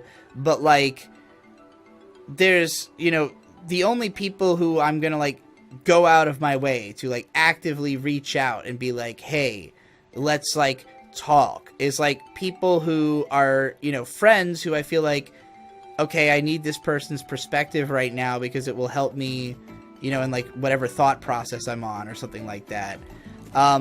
Or like collaborators, you know, people who it's like, hey, let's do a thing together, you know, and collaboration can mean a lot of different things. It doesn't have to mean like a collaboration for a project that has to be released and make money or something like that, you know, but like, if there is a reason for me to collaborate with somebody, I will always prefer to do so because I love collaborating. I love working with people. Again, I consider this a collaboration that I'm doing with all of you in the only format that I know of that, like, I can manage, you know, collaborating with this number of people at the same time, you know, in a format that is satisfying to both you and I, hopefully, emotionally. And, like, obviously, there's going to be lurkers. I don't expect everybody who watches these videos to comment and get involved. You know, and I'm sure that there will be some people who, you know, comment more than others. But, like, it's just a way that, like, we can, you know, even if you're just listening, the point of this is not to be a parasocial relationship. Like, I guess what I'm trying to say is that, like, until I know that you are an asshole, I have no reason to believe it and will not assume it. If you are listening to this show, I am going to assume you are cool and that we would be friends. You know, unless I am given a reason to think that that wouldn't be the case, you know? And there's very few comments I've gotten that have given me reason to think that would be the case, and they know who they are, you know? So, yeah. Anyway, the next one is B, who says, "Hi Digi, I would like to continue hearing about how you get yourself to start and finish doing something when you always have this big perfect ideas. You just gotta fucking force it out. It's like, I mean, scoping a project, like I said, my problem is that I'm bad at scoping, and it's like, most of the stuff I actually get done is the stuff that, like, when I have the vision for it, I immediately know that it can get done easily. Like, most of my videos, like, more of the work goes into coming up with the concept than actually doing the video, because if doing the video is so complex that I think it would take me more than a couple days, I usually just don't do it. I think, oh, that's too complicated, I'm not going to do that. It's only when I come up with stuff that is, like, within the realm of feasibility that I will actually, you know, take to the task of attempting it, because I've never been in a financial situation where I felt I could take the risk of, like, spending a huge amount of time on something. But you know, if I ever had an idea that I was, like, so confident in that I absolutely thought that, like, okay, I can do, like, a Kickstarter and I'll definitely do this thing if I have the money, you know, then maybe that could happen. But anyway, Gar said, "I remember some time ago that you were dismissive of those who thought of you as a role model. I interpreted that to mean you were not someone others should relate to, not because they can't relate to you or that you are unrelatable, but that if they did, then it is problematic because what you are is something you should not be idolized or idealized. However, through you, I have been able to discover that I am in fact autistic. I would not have been able to do so if not for your gonzo journalism or the autistic tendency to relate and communicate with others by sharing your own individual experiences with something that more neurotypical individuals would find selfish or self-centered. I am a gay male and not all transgender, but I do have a firm grasp on gender as a social construct. I find all of your experiences very relatable, even though they have little to do with myself. Why are normies incapable or else have a more difficult time engaging with relatable experiences that are coming from a separate and independent perspective?" Just simply because, like, I think in a normie's mind, it's like, if you even have a, like, such an altered perspective, then there is no way that you could be similar enough to them that you could relate to each other. Like, I mean, there are some people who work under the assumption that everyone is ultimately going for the same goals and that we are all pretty similar to each other. And then there are people who work under the assumption that people are just fundamentally different and that, you know, like, the people that they don't know are trying to do something different for, like, they have different motives, they have different end goals. And so, like, if you seem like somebody who is different, then they perceive that as, oh, well, you have a different end goal from me because you're not part of my clan. I cannot verify like what you're trying to do with the world. And so I distrust you and think that, you know, you should be eliminated. And that is like the instinctual reaction, you know, that we have to like something we don't comprehend that seems threatening, you know? So yeah, I think it basically comes down to people have to be able to put aside those reactions, like understand that that is what that is, and like, you know, quell those feelings whenever they come up, and like remind yourself of what is, you know, what is logical.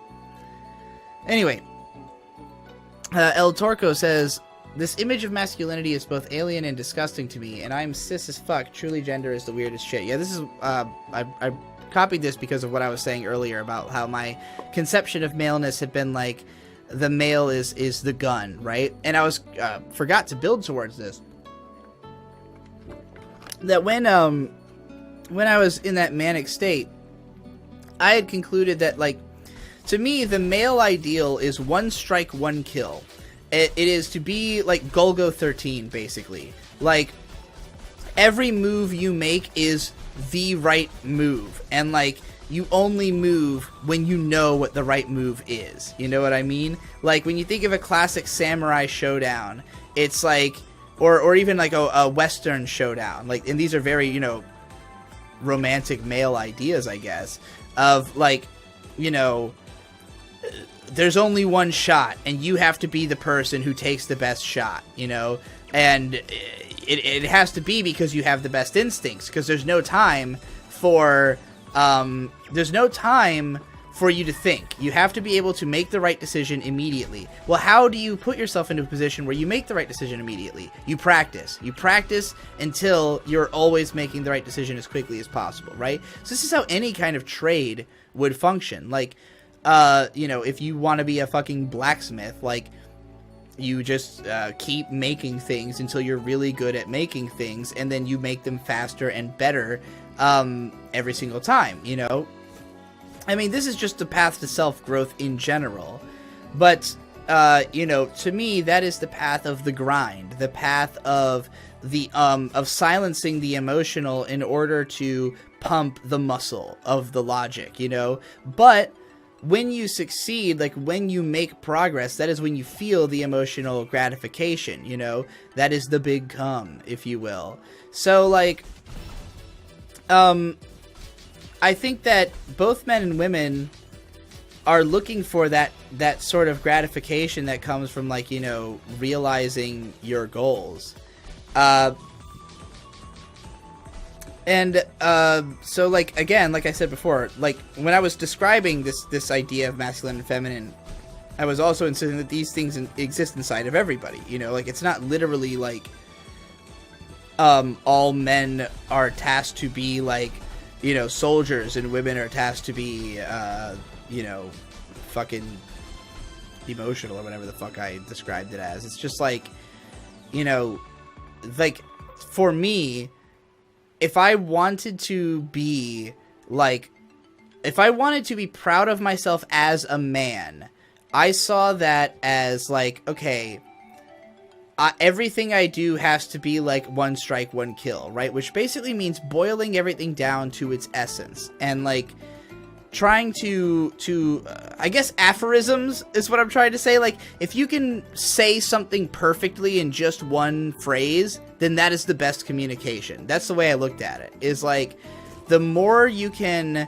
boil out everything unnecessary and get it down to just the core concept without losing anything in meaning, then that is the ultimate writing. And it's understandable why you would think that way, because that is the most efficient writing. But is that the most relatable writing? Is that the most emotionally gratifying writing? Not always. You know, sometimes the unnecessary or the repetitive is gratifying in how it contributes to what the point is emotionally, you know? And I obviously had enough grasp of this that I incorporated lots of this into my writing. Obviously, my writing is not purely technical, or else people probably wouldn't love it. In fact, as I clarified, and as people have also re-clarified, yes, what people come to me for is the emotional content of my videos first and foremost, and when that is missing is when the videos suffer and become unpopular. So, you know, I don't know why it was not easy for me to recognize this, or why I would go back and forth and sort of renege on this, other than, again, not relating to what emotionality my audience was picking up on, because to me, my emotions are apparent in like most strongly in stuff like my music, but the aesthetic, it's not the feelings of my music that are repelling people, it's the aesthetic of my music, you know? It's like, if those same feelings were being explored in, say, a long, rambly podcast over Crosscode, they might be received, you know, more easily, because it's a more accessible form of content, particularly with my audience, you know? But these are emotions that I thought I could only express through my music because I couldn't put them into words well enough, when really it's not that I couldn't put them into words, it's that I wasn't willing to try because I was afraid that I would do it wrong. And so, you know, to me it's like, it's only if I can find the absolute ideal metaphor that these emotions can be expressed, because to extrapolate anything more would be to, you know, reduce the level of implication and nuance that is possible in the, you know, the one strike, one kill phrase. But, you know, unpacking that will literally make it easier for other people to understand. And that doesn't mean making it more lexical. It just means continuing to, you know, share the impressions until they are more cohesive to the audience, you know? So, like, I think that there's a lot of my scripts where my approach to, you know, to decompression of an idea was just not what it needed to be, you know? Hopefully that makes sense. Anyway, Pistol Ninja says, or Pistol Ninja, I haven't watched the video yet, but I guess I will have to, despite what I am about to type, because if anyone can explain this stuff to me, there is a good chance it will be Digi. I have never understood people who even think about their own gender at all. So I guess my question is why? Why is this a line of thought in your head? Why is it important to you what gender you think you are? Until very recently, Western civilization didn't even have the term gender, except to refer to the linguistic concept of languages with gendered forms of words. I very rarely look at someone and think that person is a woman or that person is a man. I only do so when they seem to exemplify typical male or female characteristics more so than the average person, since man and woman are just ideal forms of different archetypes, like the hero or the king, etc., etc. The thing is that real-life experience teaches us that there are no pure heroes or kings, and it should follow that there are no pure men or women. I honestly just thought that this was common sense. Edit. I skimmed the video a little and realized that this kind of obsession with your gender identity might be a result of being obsessed with archetypes to an unhealthy level, not realizing that there are just shortcuts for understanding the world and not innate properties of your mind. I agree with you to an extent. It's funny because I consider myself to be, like, obsessed with archetypes, but also, like, anti-archetype as a way of, like, defining something. But, like, I just happen to be exceedingly able to recognize patterns, and because I think that way, it's easier to express things that way. It's like, my expression, like, to me, again, everything's a metaphor. Like, when I say man and woman, might not necessarily mean it the same way that other people do, you know? But, like, I guess that why is it important to me is just because it was something that I had to deal with. Like, that when I was a kid, I was routinely referred to as a girl, and I did not like that because I did not think I was one, and I thought that it meant people had the wrong impression of me. Eventually, I changed, you know, I reneged on that opinion and thought that their impression of me was more correct if they thought I was a girl, because their expectations of me were more correct in thinking that. But, like, you know, I would not have had to think about any of that if I had, you know, just never been confronted about it. If nobody had ever said, you act or look like a girl, then I never would have had to think about gender, you know? But that's the position I was thrust into, and, you know, like, it's not as though I always thought exclusively about gender. I'm talking about it a lot now because it's obviously relevant to the topic at hand of my coming out. But like, you know, thinking about things in terms of gender is an easy metaphor to express it. And like, again, as I said in the previous episode, which I realized you had to listen to when you posted this, you know, I think that transitioning literally will give me like more of the hormones that that produce the feelings that I like having, then, you know, and like reduce the amount of feelings that I don't like having from like literally occurring within me. But we'll see. Anyway, moving along. Janine Garofalo came back with a comment and said, "Wow, thanks for covering my comment. Sorry its fat ass took up half this video, but it meant a lot. Everything I wondered about was pretty much covered, and I'm glad to hear your perspective on the matters. And yeah, as a quick aside to the parts that involved myself, I really don't know if I can buy into the fact that my feeling of self-attractiveness is that different from the norm. I mean, does it even make sense to try and make yourself attractive towards the generalized groups you find attractive when any hypothetical person of any look/personality could be attracted to any other person? I mean, I'm sure anyone's bowl of soulmate candidates, at least on a one-sided level, contains people attracted to any type.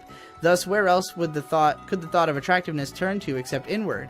I mean, hell, even in this same video, you mention how people look for those who match their selves. I would imagine most people probably do not give it more than a surface-level thought, but would agree with more self-reflection. Or maybe I'm trans as fuck and I'll be referring to myself as she in a year.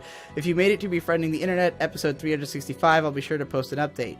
Well, in all seriousness, thanks for the sick-ass content. Look forward to more and excited on your journey. P.S. If you're looking to see more background game recommendations, would love to see some Metroid Prime. Not as colorful as these past two games, but I know you're a fan. And its linear map designs, especially in the early game, should clash better with this format rather than the circular, punishing nature of this early Wind Waker stage.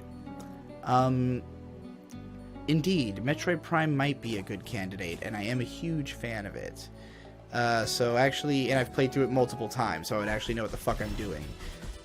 So yeah, that's a good idea. I might do that after this, because like, I am enjoying playing Crosscode, but like, I would definitely have to play a bunch of this game off screen in order to like actually like level up and like do all the, you know, like all the upkeep and stuff you have to do with this game. And like, I also really love the story, and like I had to skip over, like I was just like basically blasting through all the cutscenes and shit trying to get to the playable part of the game. Not playable, but the part that I wanted to be at when I recorded this. And so like, I guess this is not the most effective way for me to play this game, and I think it will get too difficult to actually play and talk at the same time if I even like make it past this level. I like just really didn't think about how actually hard this game is when I chose it. Metroid Prime can be hard. It was hard for me, but I've beaten it several times, as I said, so like it shouldn't be nearly as difficult. And I also might go back to Zelda. I thought about doing Breath of the Wild. Somebody recommended Katamari Damacy, and I thought that was a really good recommendation for this show, so I'll probably give that a shot if I can hook it up and have it run. But yeah, so to answer your question, I mean, have you not heard of the Oedipus complex? Like, most people are interested in people who remind them of their parents. Usually your attraction has to do with, you know, whoever like you attached yourself to, like whichever parent, you know, usually of the opposite sex that you attached yourself to is the one that like you search for their qualities in a partner, whereas you kind of fill the role of the other person in the relationship. And like, funnily enough, in my relationship, I think that I became convinced that I had to like fill the role of my dad, even though realistically I am exactly like my mom, and May much better fills the role of my dad. And I'm not saying I'm attracted to my dad, not necessarily because I'm attracted to women, but like I do think that the things about you know, I think the things about my dad that I think my mom is attracted to are things that I also like in women, perhaps. I don't know. I don't think there's, like, I think I mostly just I used to mostly look for women who were, like, more like my mom, but I think that's because I was projecting, like, the fact that I wanted to be like them. But the kind of women who have been interested in me are not women who are like my mom. They're women who want someone like that, you know? So, you know, I guess it makes more sense to see it as the other way. And, but, like, so I think, yeah, usually it's, like, parental. It's usually not so much, like, self-attraction. But, I got another really interesting answer to your question in another comment that I just wanted to read because it was fascinating for me and eye-opening in multiple ways. So, this is from MaxSnow24, who says, "Holy shit, I relate to so much of this, lol. I totally do the guilt trip myself for not doing something while still doing, not doing the thing all the fucking time. Maybe that's part of why I feel like a piece of shit so much, Lamau. I also found the thing about finding women attractive and therefore wanting to be a woman interesting because I think a similar phenomenon happens in the gay community, minus the questioning of gender. I think when you are also the same type of thing you are attracted to, it has a tendency to create these body image issues because you can scrutinize how attractive you are just as easily as you can the people you're interested in. I think this is part of why it's common for gay male couples to look similar. It's not necessarily narcissism as much as it is that this is the kind of man I find attractive, I want to be attractive myself, and I am also a man, therefore I will try to look like that. Probably the most enlightening thing, though, was the part about just wanting to find someone you like and just doing whatever you have to do to be with that person, and I am nothing, I need to be with someone for me. For the longest time, that's pretty much all I've wanted, much to the detriment of any other prospects I might have, and I actually almost had that, but I suppressed my love for this guy because I thought it was cringe, but it seems like if I'd just been honest up front, I could have possibly had something close to what I'd wanted, but since I suppressed that part of myself, I kinda lost my chance. I never considered, though, that maybe he's close to what I want to be, though, which in retrospect makes a lot of sense. I've really struggled with not only the loss of him in my life, but also the loss of the potential life I could have had with him. It wasn't just that I wanted him. I wanted to live where he lived. I wanted his house, his friends, his charisma, his talent. I've never really framed my like single-minded devotion to him as me wanting to basically be him. I'll have to think about that some more. Part of the reason that I was so focused on him, though, was he's probably the closest person to seeing the completely unfiltered me. Even though I did hide that I loved him, I basically never feel like I can be completely myself, and I'm constantly doing what you said and suppressing the parts of me that I feel are cringe. That's probably part of why characters like Hanekawa and Nadeko resonate with me so well. IDK, sorry for the wall of text, but thanks for giving me some stuff to think about. So yeah, I thought that was mega interesting. I'd never heard that about gay couples, that they tend to look alike. But May and I are a lesbian couple, and we look alike. People used to always joke about how we look like the male and female like versions of the same character that you would get on a character select screen. You know, the further we drift in towards the middle, the more we will just look exactly the same. But like, not that I have like the same fashion choices that she does or anything, or that I would necessarily carry myself the same way.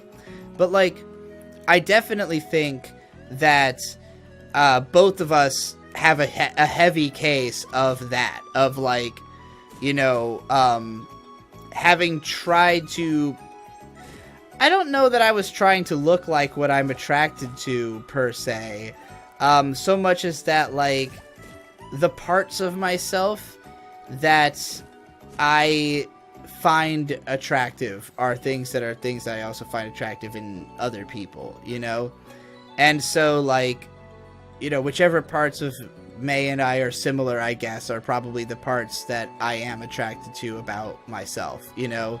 But otherwise, there's, you know, there's other distinctions that are, you know, the unique ways that I am attracted to her. But like, it's also funny because, yeah, I do think there was, you know, there's some element of projection involved in that, like, you know, I think that May looked at me and said, like, why can't I be more like that? And I looked at her and said, why can't I be more like that? And now we're moving in those directions to some degree, you know? Anyway. Next up, Evangelion Unit 00. This will probably come off as extremely offensive, so Digi, if you're in a good mood and don't want it ruined, I recommend just ignoring my comment or deleting it. That being said, the question I want to ask is, do you think it's possible that the reason it took you so long to come out as a woman is that you've been holding on to a sort of right-wing part of yourself? Obviously, you've had some level of awareness of internet politics for years now, and it seems to me that you identify fairly strongly with the sense of a need to be honest and speak your mind regardless of whether your opinion may be offensive to others. Now, I'm not trying to say that honesty is a right-wing trait. I actually believe basically the opposite. But I think it's generally fair to say that with regards to trans issues, the internet right usually dismiss the notion of gender identity on the basis that it's supposedly an embracing of what one feels to be true rather than what is actually true. Of course, I disagree with the right on this, and I imagine you do as well, but do you think it's possible that your attachment to people on the right, such as Ethan, Ralph, or Mr. Medicare, reflects a part of you that deliberately kept your gender identity locked up inside? Now, I responded to this person already, but I will respond here as well because I thought this was really funny. I have no attachment to Ethan, Ralph, or Mr. Medicare at all. Neither one of them is a friend. Neither one of them is necessarily someone I, like, respect or admire. They just put on decent shows. Like, I mean, I don't even really like the Ralph retort. May loves it. It's fine sometimes, you know, like, I think Ethan Ralph is a decent guy. Like, I don't think he's an ass. I mean, he's an asshole on his show. I don't think he's necessarily, I don't think he's, like, a bad person, you know? Medicare, I'm less clear on. I don't trust him. But I think he makes good content that is funny, and, you know, like, if anything, his trans video helped me come out, or helped me to, like, be more accepting of it, because it made me not think I needed sexual reassignment surgery in order to go trans, because, like, I didn't really know much about it, and so, like, actually being confronted with, you know, like, the most negative aspects of it, it's kind of like, it helped me to, like, put that out of mind as, like, okay, I don't have to worry about that. Like, if I'm going to transition, I don't have to worry about the sexual reassignment surgery because it doesn't seem like it's worth it. You know, like, the HRT seems worth it. The SRS doesn't. Maybe I'd change my mind one day. I have no idea, especially if the technology got better. But, like, to me, that was a weight off of my shoulders in terms of coming out, you know?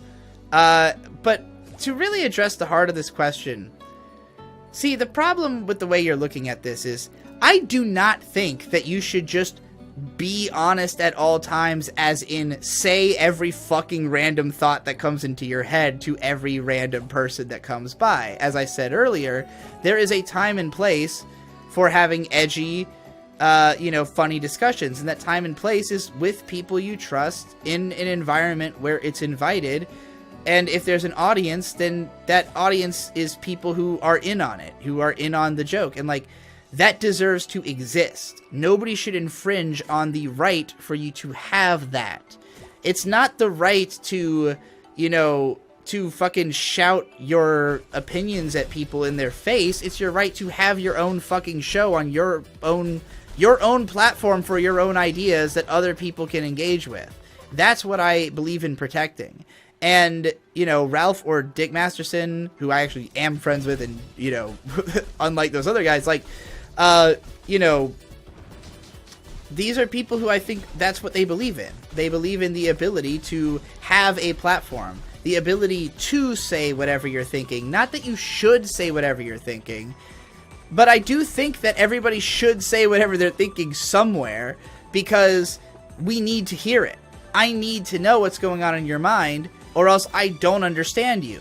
You know, like, if I never talked about any of my issues, we wouldn't be here today having this conversation, you know, because people told me I shouldn't. And I know that we all feel like we know what conversations should or shouldn't be had, but, you know, if you stifle a conversation, we don't know where it could have gone. We don't know what it could have led to, you know? We don't know what understandings we could have gotten out of people, but I will tell you, it is a fact that at the core we're all trying to do the same fucking thing. And the sooner we understand that, the sooner we realize that, you know, these environments that exist to be abrasive and edgy, they are not doing it to fuck with you. They are doing it to tell you not to fuck with them. And I do believe in that. But I am not a member of the right wing and never have been. Like, I did not know anything about the right until like 2 or 3 years ago. And it was basically as a result of Trump, because, like, okay, you know, I followed Dick Masterson as a result of Biggest Problem in the Universe and then his own show. I always thought he was, like, the Trump thing was, I mean, for one, he was mostly doing it because it was funny, and I don't think he really gives a fuck about Trump at all. But, like, you know, the idea of even being in support of him was so, like, mind-bogglingly retarded to me. And, like, I literally thought there was no chance he would win. I thought it was completely impossible because that is what the media messaging I was getting was leading me to believe. And so when Trump won, then, you know, first there was the fear and confusion and all that. But, like, when the first year went by and, like, I couldn't really perceive anything nearly as terrifying as what people seemed to think was going to happen having happened. And then I started hearing the arguments of the right from people like Razor Fist or Dick Masterson that even if I don't necessarily agree with them, I understand the perspective and there is a logic there. There is a logic that when they explain it, I go, okay, I see why, like, why you think that us doing this will be a problem. And, like, you know, even if I think that we should still do this thing for whatever reason, you know, we have to work through these problems. We have to find solutions to these things. We cannot pretend that these problems don't exist, which is what I think the left often likes to do, is to, you know, propose something that sounds nice, but they don't address how it will actually be done, you know, like how it can actually work.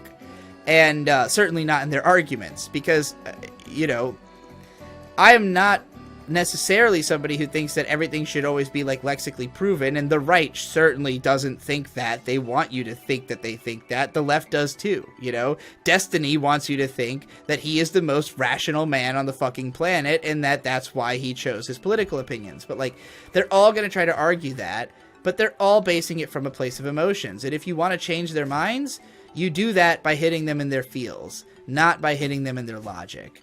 So, you know, that's my tack. Anyway, Modalisk says, you rightly point out that it's bad to focus on your haters because they only represent a vocal minority. Do you think it's also bad to focus on your lovers, the hardcore digi-heads?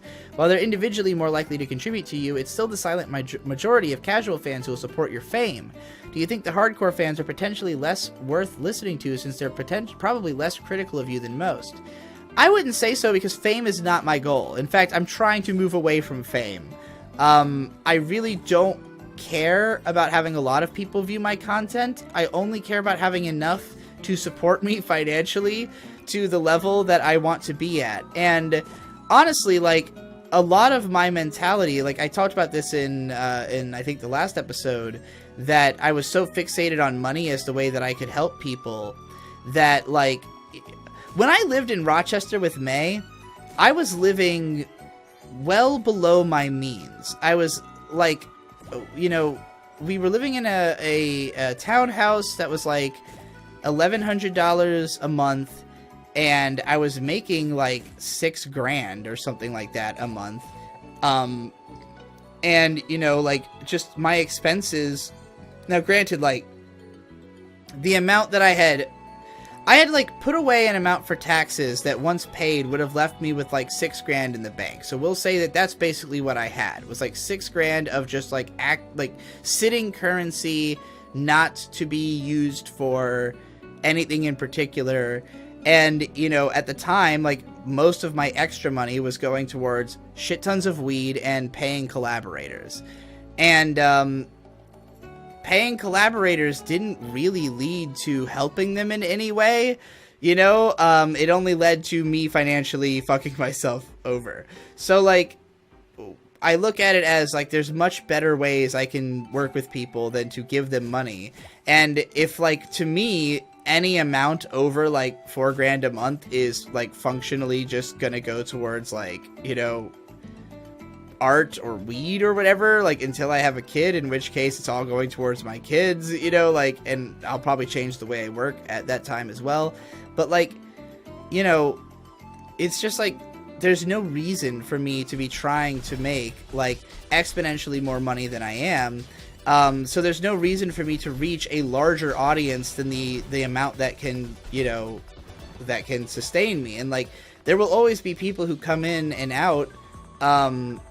Like, I don't expect to count on the same people forever to support me, you know, especially if they lose interest or the content changes direction. But there's other people who will become interested. And like, you know, it's not for me about reaching the biggest audience possible. It's about reaching the audience who needs me in this moment. And as long as, you know, as long as I can reach enough people who have enough money to keep me afloat, I'll be good. Like, a lot of the people I reach are very disenfranchised people who, you know, don't have the money to support me. And like, tasking them to do that is not something I'm really comfortable with either. It's like, you know, I don't think that you giving me money is the most meaningful engagement you can have with my content either. Like, it's not the biggest help you can give me, you know, like, teaching me how to be a better version of myself is something you can do for me that is better than giving me $5 a month, you know? Because I will make $5 more a month by being a better version of myself. Anyway. Thiago Oliveira says, your ideas about self-analysis through analysis of media and communication with other people, as well as your positive attitude, have been extremely helpful to my growth as a person. I am way more grateful to you than this short comment will end up expressing, but anyway, thank you from the bottom of my heart. I'm really happy for how you seem. Thank you. If you want to help people improve on a more personal level, here's a situation I have been through recently, didn't handle well, and expect to run into again in the future, that I think you might have a good perspective on. How do I react to a girl I've been flirting with suddenly revealing to me she is trans when I do not want to continue pursuing the relationship romantically, but also don't want her to feel rejected for being what she is, even though I just rejected her for being what she is? I'd like to say rejected her romantically, but sometimes I am mainly interested in a person romantically, and if that element fades, the rest of my interest in the person ends up fading too, so it probably ends up feeling the same. I know I could just give the person a chance, and maybe someday I'll be capable of doing that, but for now, I just know I'm not. And if that means I'm not just a prejudiced asshole, that's a possibility I'm aware of. I mean, look, if you don't like dick, and they have a dick, you don't have to have sex with them. You know, like, there are certain things that probably are not going to come up in, like, the early stages of polite conversation. But, you know, when it comes to sexual experiences, like, comfort is key. If you are going to not be comfortable with you know, having to deal with male genitalia, then, you know, don't put yourself out of your comfort zone unless you are willing to challenge yourself, I guess, you know? Like, I'm not going to discourage you from taking this challenge, because obviously you were attracted to this girl in the first place. Maybe the dick won't be that big of a deal. You know,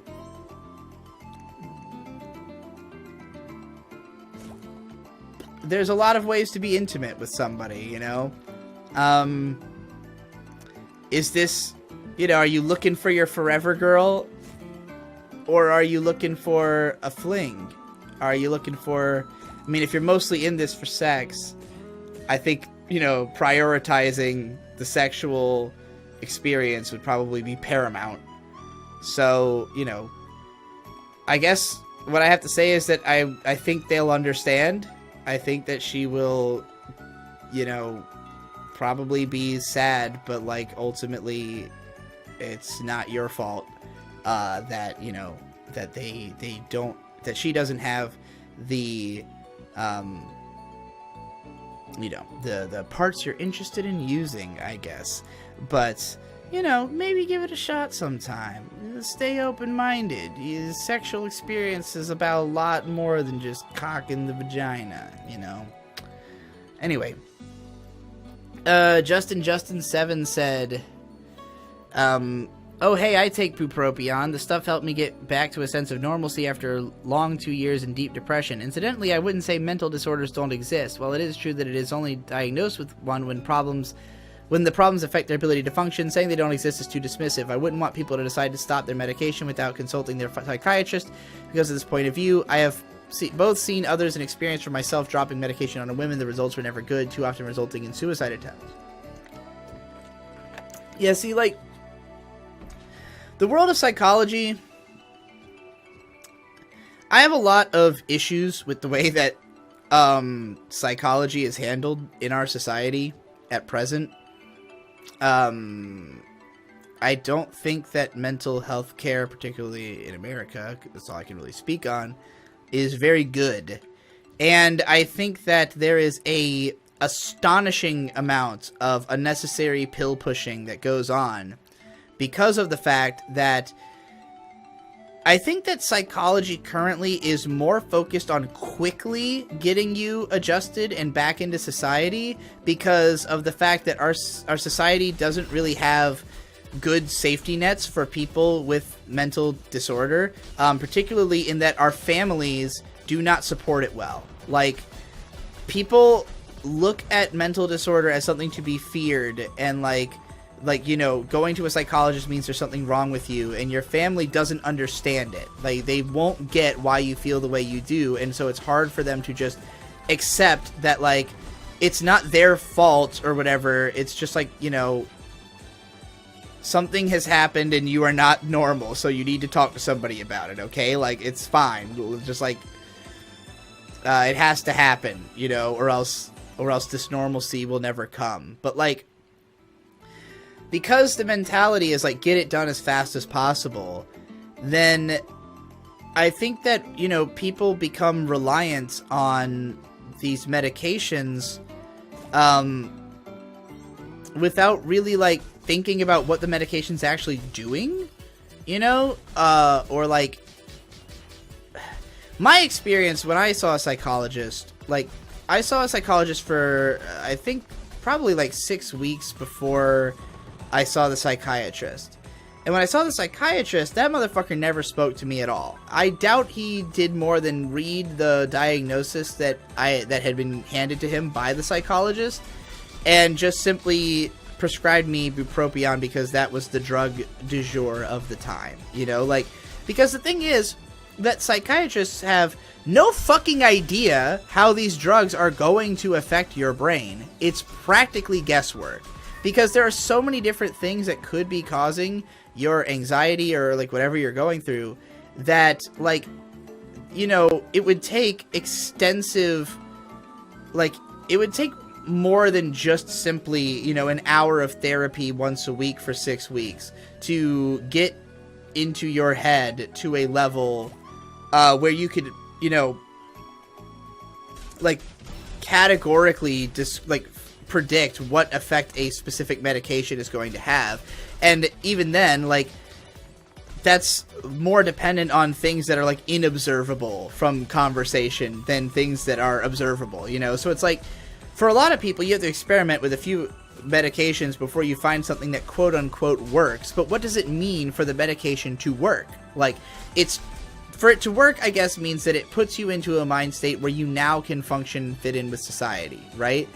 And hopefully, through that sensation of now functioning, you will find, you know, emotional peace.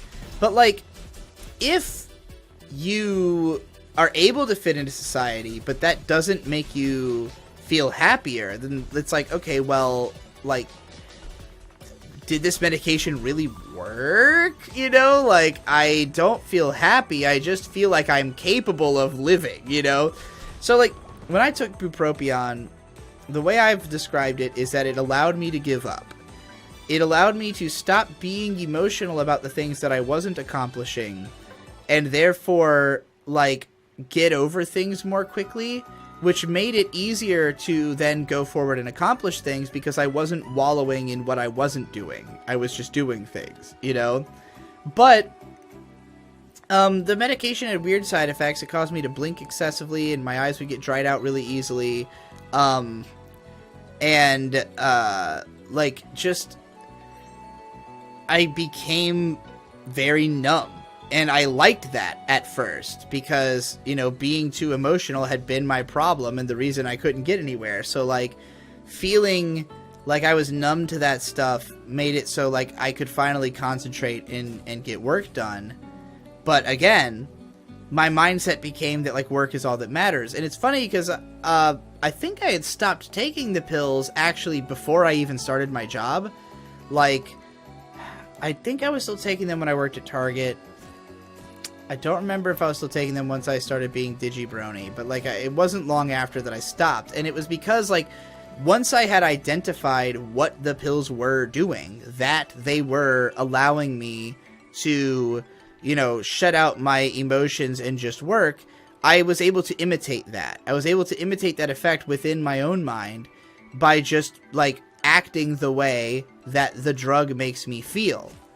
And I think that that's what, you know, how I got used to sort of like embodying the mask, as somebody said earlier, you know?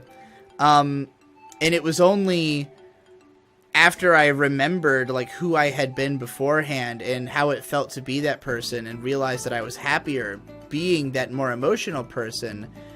Like, it's like the drugs taught me an important lesson, but they are not the answer, you know? Like, the answer is not become unemotional and only do things based on logic. The answer is find a healthy middle ground. It's not as though the pills literally made me unemotional, but, like, again, it's that, like, that the ability to calm the emotions and to think rationally instead of emotionally is what I learned. And then I mimicked that in my behavior, but, like, now that I know how to do it, I don't have to always do it, you know? I only have to do it enough. I only have to do it as much as I have to. And how much I have to is something that can be very flexible, depending on context, you know? Anyway, I guess that's enough for that. This last questions have been going on extra long, but I had a lot of good, because I went back and grabbed comments from the first episode as well, so, you know, I got all kinds of stuff. This series has been exciting, man. I promise they won't always be this long. But, like, I've been getting a lot out of this. Like, I've been spending too much, probably, of my day reading through the comments and getting excited about them. So, you know, I'm sure that the new car smell of the series will wear off eventually, and I won't probably continue to do them every single day. But, it's basically like when I reach a critical mass of comments and I think, oh god, I gotta fucking make a video, or else I'm gonna, you know, have too many and I won't be able to respond to them all. So the last one I have written down was from Ice Bear, who says, why do you need approval from others to be satisfied with yourself? You said it feels good to have your opinions verified by someone else, but I cannot relate to this at all. I know this is a thing other people feel from hearing it from others, but it seems dangerous to place all your self-worth on others. Also, are you going to finish the Monogatari series soon? I'm hyped as fuck to know your opinion on the rest of the series. I love you a lot, and I'm glad you understand yourself better now. I'm sorry if I misunderstood you or come off as insensitive. No problem. Monogatari, me and May are watching very slowly. We just finished the Kanbaru arc, so we're still in the first season, but, you know, the plan is to watch it all and chronicle any thoughts I have along the way in the Otagonzo tapes. But as for the need to seek approval from others, I definitely think that you are right that it is a dangerous thing, and it's not a positive aspect of myself necessarily. Like, when I was... this is another problem of, like, talking in circles and not always closing your loops, because when I was talking about that on that episode, I was kind of trying to get to the fact that this was a wrong-headed mentality. That, like, me deciding that, like, oh, I only have value if other people tell me that the thing I'm doing is valuable, comes as a result of not having a strong enough sense of personal values. Like, when you feel like you are not sure what is right, then it's like, it's hard to feel like you're ever doing the right thing, you know, because you feel like, well, I don't know what the right thing is. I don't know ultimately if what I'm doing is more beneficial or more of a detriment, because, like, I don't have strong enough feelings one way or the other to guide my judgment, you know? And, like, I think that, again, this comes down to, like, being like overly cautiously lexical, of feeling like you have to be correct in order to make a judgment, even though you are going to be tasked to make judgments with incomplete information literally constantly. Like, you have to do that all the fucking time just in the course of living. So it's like, you need to have some kind of baseline. You need to have some kind of core place that you can go to for answers on what to do. And so, like, the less you believe in yourself, the more you find yourself relying on others to provide you with that guidance. And, like, even if I might have instinctual realizations, I always feel like I have to run them by somebody. You know, I have to have, like, confirmation. Am I right to be thinking this? Like, can you, you know, double check my work here? And I think that's also very healthy to have. But you need to believe in yourself at least enough that you can make decisions without having to have, you know, that kind of confirmation, because that's, again, like, the annoying version of, like, asking for help, which is, like, literally asking for help on stuff that you already know you're right. You're just, like, trying to get somebody to double down on it when it's not really necessary, you know? Like, you need to have the confidence enough to say, like, okay, I am, like, pretty sure I'm right about this. Like, I should just go ahead and make this decision, you know, and not wait for approval. But, like, you know, I think that for me as a kid, I always sought my parents' approval on everything. And then, you know, it's not that I couldn't see, like, I definitely seek my own approval on my writing. Like, I don't, like, when it comes to my scripts, I don't really care what anybody else says about my scripts. I'm very confident in them because I give them my all, and, like, I am proud of my writing skills. So, like, I would say that the fact that I have a sense of pride in my creations, you know, has kept me from being, like, completely fucking, like, devoid, you know, and, like, needing somebody else to confirm things for me, because it's like, oh no, I already know this is good, because, like, I know what's good. I have tastes that I have developed, and, like, I believe in this thing that I've done, you know? But, like, having more deep, like, maybe political opinions, or, like, a deeper sense of, like, you know, your own moral justice of, like, what do I think is actually right? I've been developing that more and more as the years go on, you know? So, like, my sense of self-worth and identity definitely has improved the more that I have, you know, looked at myself as, like, somebody who can be a decent person, because I know what a decent person is. And I, you know, was not confident about that before. So it's like, when you don't think you know what a decent person is, you just look for somebody who you think is a decent person and try to be like them, you know? And, like, I think I did that first with Ghost Lightning, but he's a lot older than me. And so, like, as a life model, it was like, you know, he's 15 years older, so I had a good sense of where I wanted to be by the time I was his age, but not a good idea of who I wanted to be on the way there, or, like, who I needed to be to get there. And I kind of figured that out by following Don Jolly, you know, more recently, where watching the way that Don interacts with his community was hugely inspirational to me, because, like, the types of interactions that Don has with, like, the members of Encyclopedia Zone is my comfort zone. Like, the level of sincerity and, like, being edgy and being,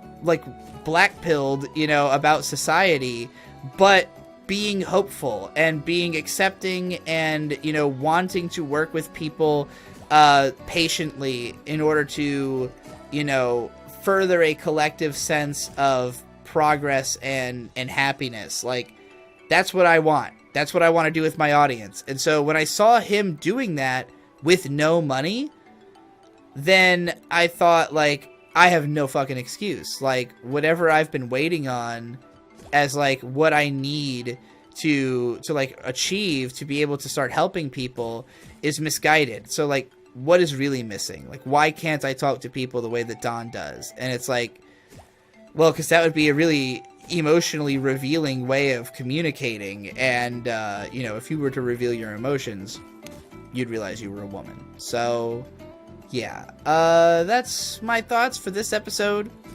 this was a lot of interesting fucking questions for me to answer, and all like completely different from one another. Like, there's been tons of stuff that I've thought about to talk about. You know, I'm probably gonna have to do other podcasts and other conversations. You know, I'll probably be on May's stream, which, if you're listening to this, it probably is going on now, or right after this finishes, right when it comes out. So, I mean, it might be already done, in which case you can listen to the VOD. But I think Pedantic Romantic's going to be on there. And so I'll probably be on May's stream. I might do another pub crawl. I'm thinking about that sometime soon, just to get all these fucking thoughts out of my brain. But aside from that, I also want to get done the next Otagonzo tape as soon as possible, so that some anime content could come out on this fucking channel. The next one I'm going to do is Why Izaya Needs Celti. So look forward to that. And yeah, that's it.